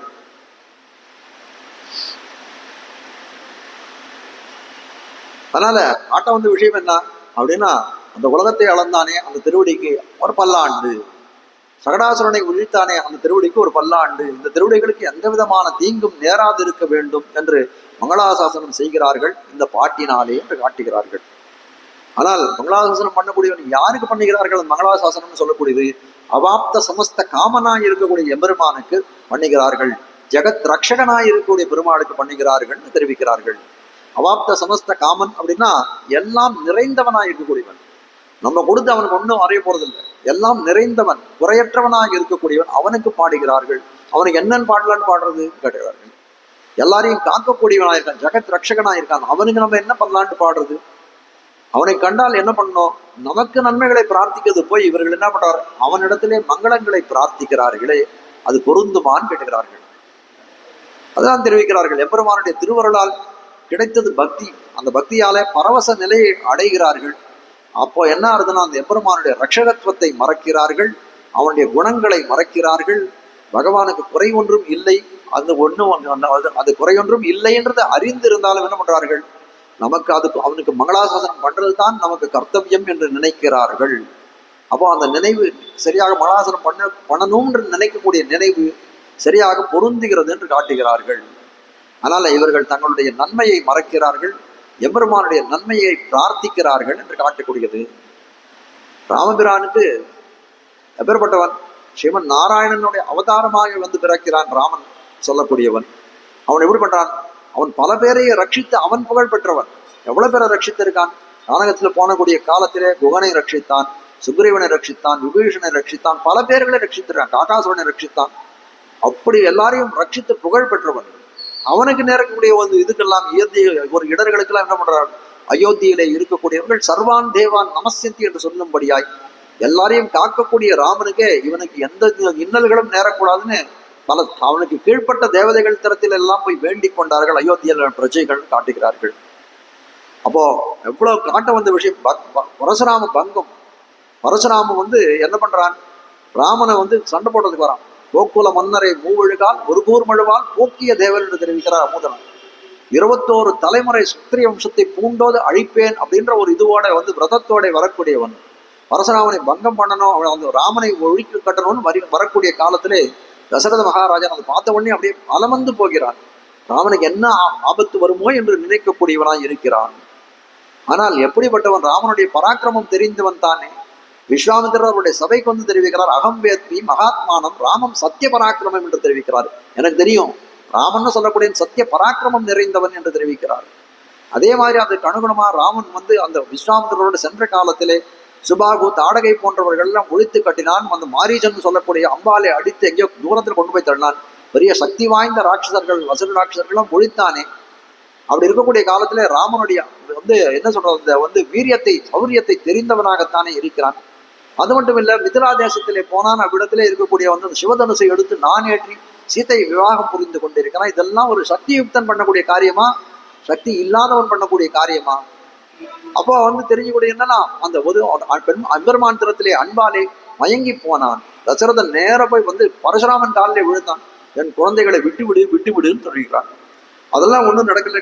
காலத்துல ராமனுக்கு மங்களாசாசனம் பண்ணுகிறான் பரசுராமன் தசரதன் என்று தெரிவிக்கிறார்கள். அப்ப காட்டக்கூடிய வந்து விஷயம் என்னன்னா, மங்களாசாசனம் சொரூப விருத்தமோ அப்படின்னு கேட்டால், சொரூபத்துக்கு விருத்தமா அப்படின்னு கேட்டா இல்லை. அப்போ அது எப்படி இருக்குன்னா, பிரேம தசையிலும் ஞான தசையிலும் மாறி கிடக்கும். இந்த ஆழ்வார்கள் அப்படின்னு சொல்லக்கூடியவர்கள் எப்படி இருக்கா அப்படின்னா, அவர்களுக்கு எல்லாருக்குமே 2 திசைகள் உண்டு. ஒரு பிரேம தசைன்னு ஒன்று உண்டு, ஞான தசைன்னு உண்டு. ஞான தசைன்னு சொல்லக்கூடியது எப்படி இருக்குன்னா, எம்பெருமான் நம்மை காப்பாற்றக்கூடியவன் அப்படின்ற எண்ணம் அந்த ஞானத்தின் முதிர்ச்சியால இருக்கும். ஆனால் பிரேம தசைன்னு சொல்லக்கூடியது அந்த பக்தி காலாடும் நெஞ்சழியும் கண் சுடலும் என்று சொல்லும்படியாய் அந்த இந்த இந்திரியங்கள் எல்லாம் சிதிலமாக்கக்கூடியது அந்த அனுபவமானது, பகவத் அனுபவம். அதனால என்ன நினைக்கிறார்கள்? எம்பெருமான் நம்மாலே காக்கப்படக்கூடியவன் என்று நினைத்து அந்நிய உலகமளந்தாய் அடிபோற்றி சென்னங்கு தென்னிலங்கை சற்றாய் திரள் போற்றி என்று பாடுகிறார்கள். இந்த பல்லாண்டு பாடுகிறார்கள் என்று காட்டுகிறார்கள். இவ்விடத்துல இந்த அனுபவத்தை இன்றைக்கு நிறுத்துவோம். நாளைக்கு மேலும் விசதமாக இந்த அந்நிய உலகமளந்தாய் அனுபவத்தை பார்ப்போம் என்று சொல்லி இன்றைய அனுபவத்தை நிறுத்துகிறேன். இன்னைக்கு ஒருத்தி மகனாய் பிறந்த அந்த பாசுரத்தினுடைய வந்து இல்லை, இன்னைக்கு அந்நிய உலகம் வளர்ந்தாயுடைய வைபவத்தை அந்த பாசுர அனுசந்தானத்தோடு இன்றைய அனுபவத்தை தலை கட்டுவோம். அந்நிய உலகம் அளந்தாய் அடிபோத்தி சென்னங்கு தென்னிலங்கை செத்தாய் திரள் போற்றி பொன்னச்சகடம் உதைத்தாய் புகழ் போற்றி கண்ணு குணிலா எரிந்தாய் கடல் போற்றி உன்ன குடையா எடுத்தாய் குணம் போற்றி வெண்ண பகைகெடுக்கும் நின் கையில் வேல் போத்தி என்னென்னொன் சேவகமே ஏத்தி பறைகொள்வான் இனியாம் வந்தோம் இறங்கேலோர் எம்பாவாய். ஸ்ரீமத்யை விஷ்ணு சித்தாரிய மனோநந்தன ஹேதவே நந்தநந்தன சுந்தரியை கோதாயை நித்தியமங்கலம். ஸ்ரீமதே ரம்யஜா மாத்ருமுனீந்திராய மகாத்மனே ஸ்ரீரங்கவாசினே பூயாத் நித்யஸ்ரீ நித்யமங்களம். மங்களம் குருவர்யாய மங்களம் குணசிந்தவே ஆதிபீதிகரார்யாய நித்யஸ்ரீ நித்யமங்களம். ஸ்ரீமத் சுந்தரஜாமாத்ருமுனிமானசவாசினே அண்ணங்கரார்யவர்யாய நித்யஸ்ரீ நித்யமங்களம். தழை நல்ல இன்பம் தலைப்பெய்தெங்கும் தழைக்கவே லோகா சமஸ்தாக சுகினோ பவந்து சமஸ்த சன்மங்களாணி சந்து. ஆண்டாள் திருவடிகளே சரணம். ஆழ்வார் எம்பெருமானார் ஜியர் திருவடிகளே சரணம்.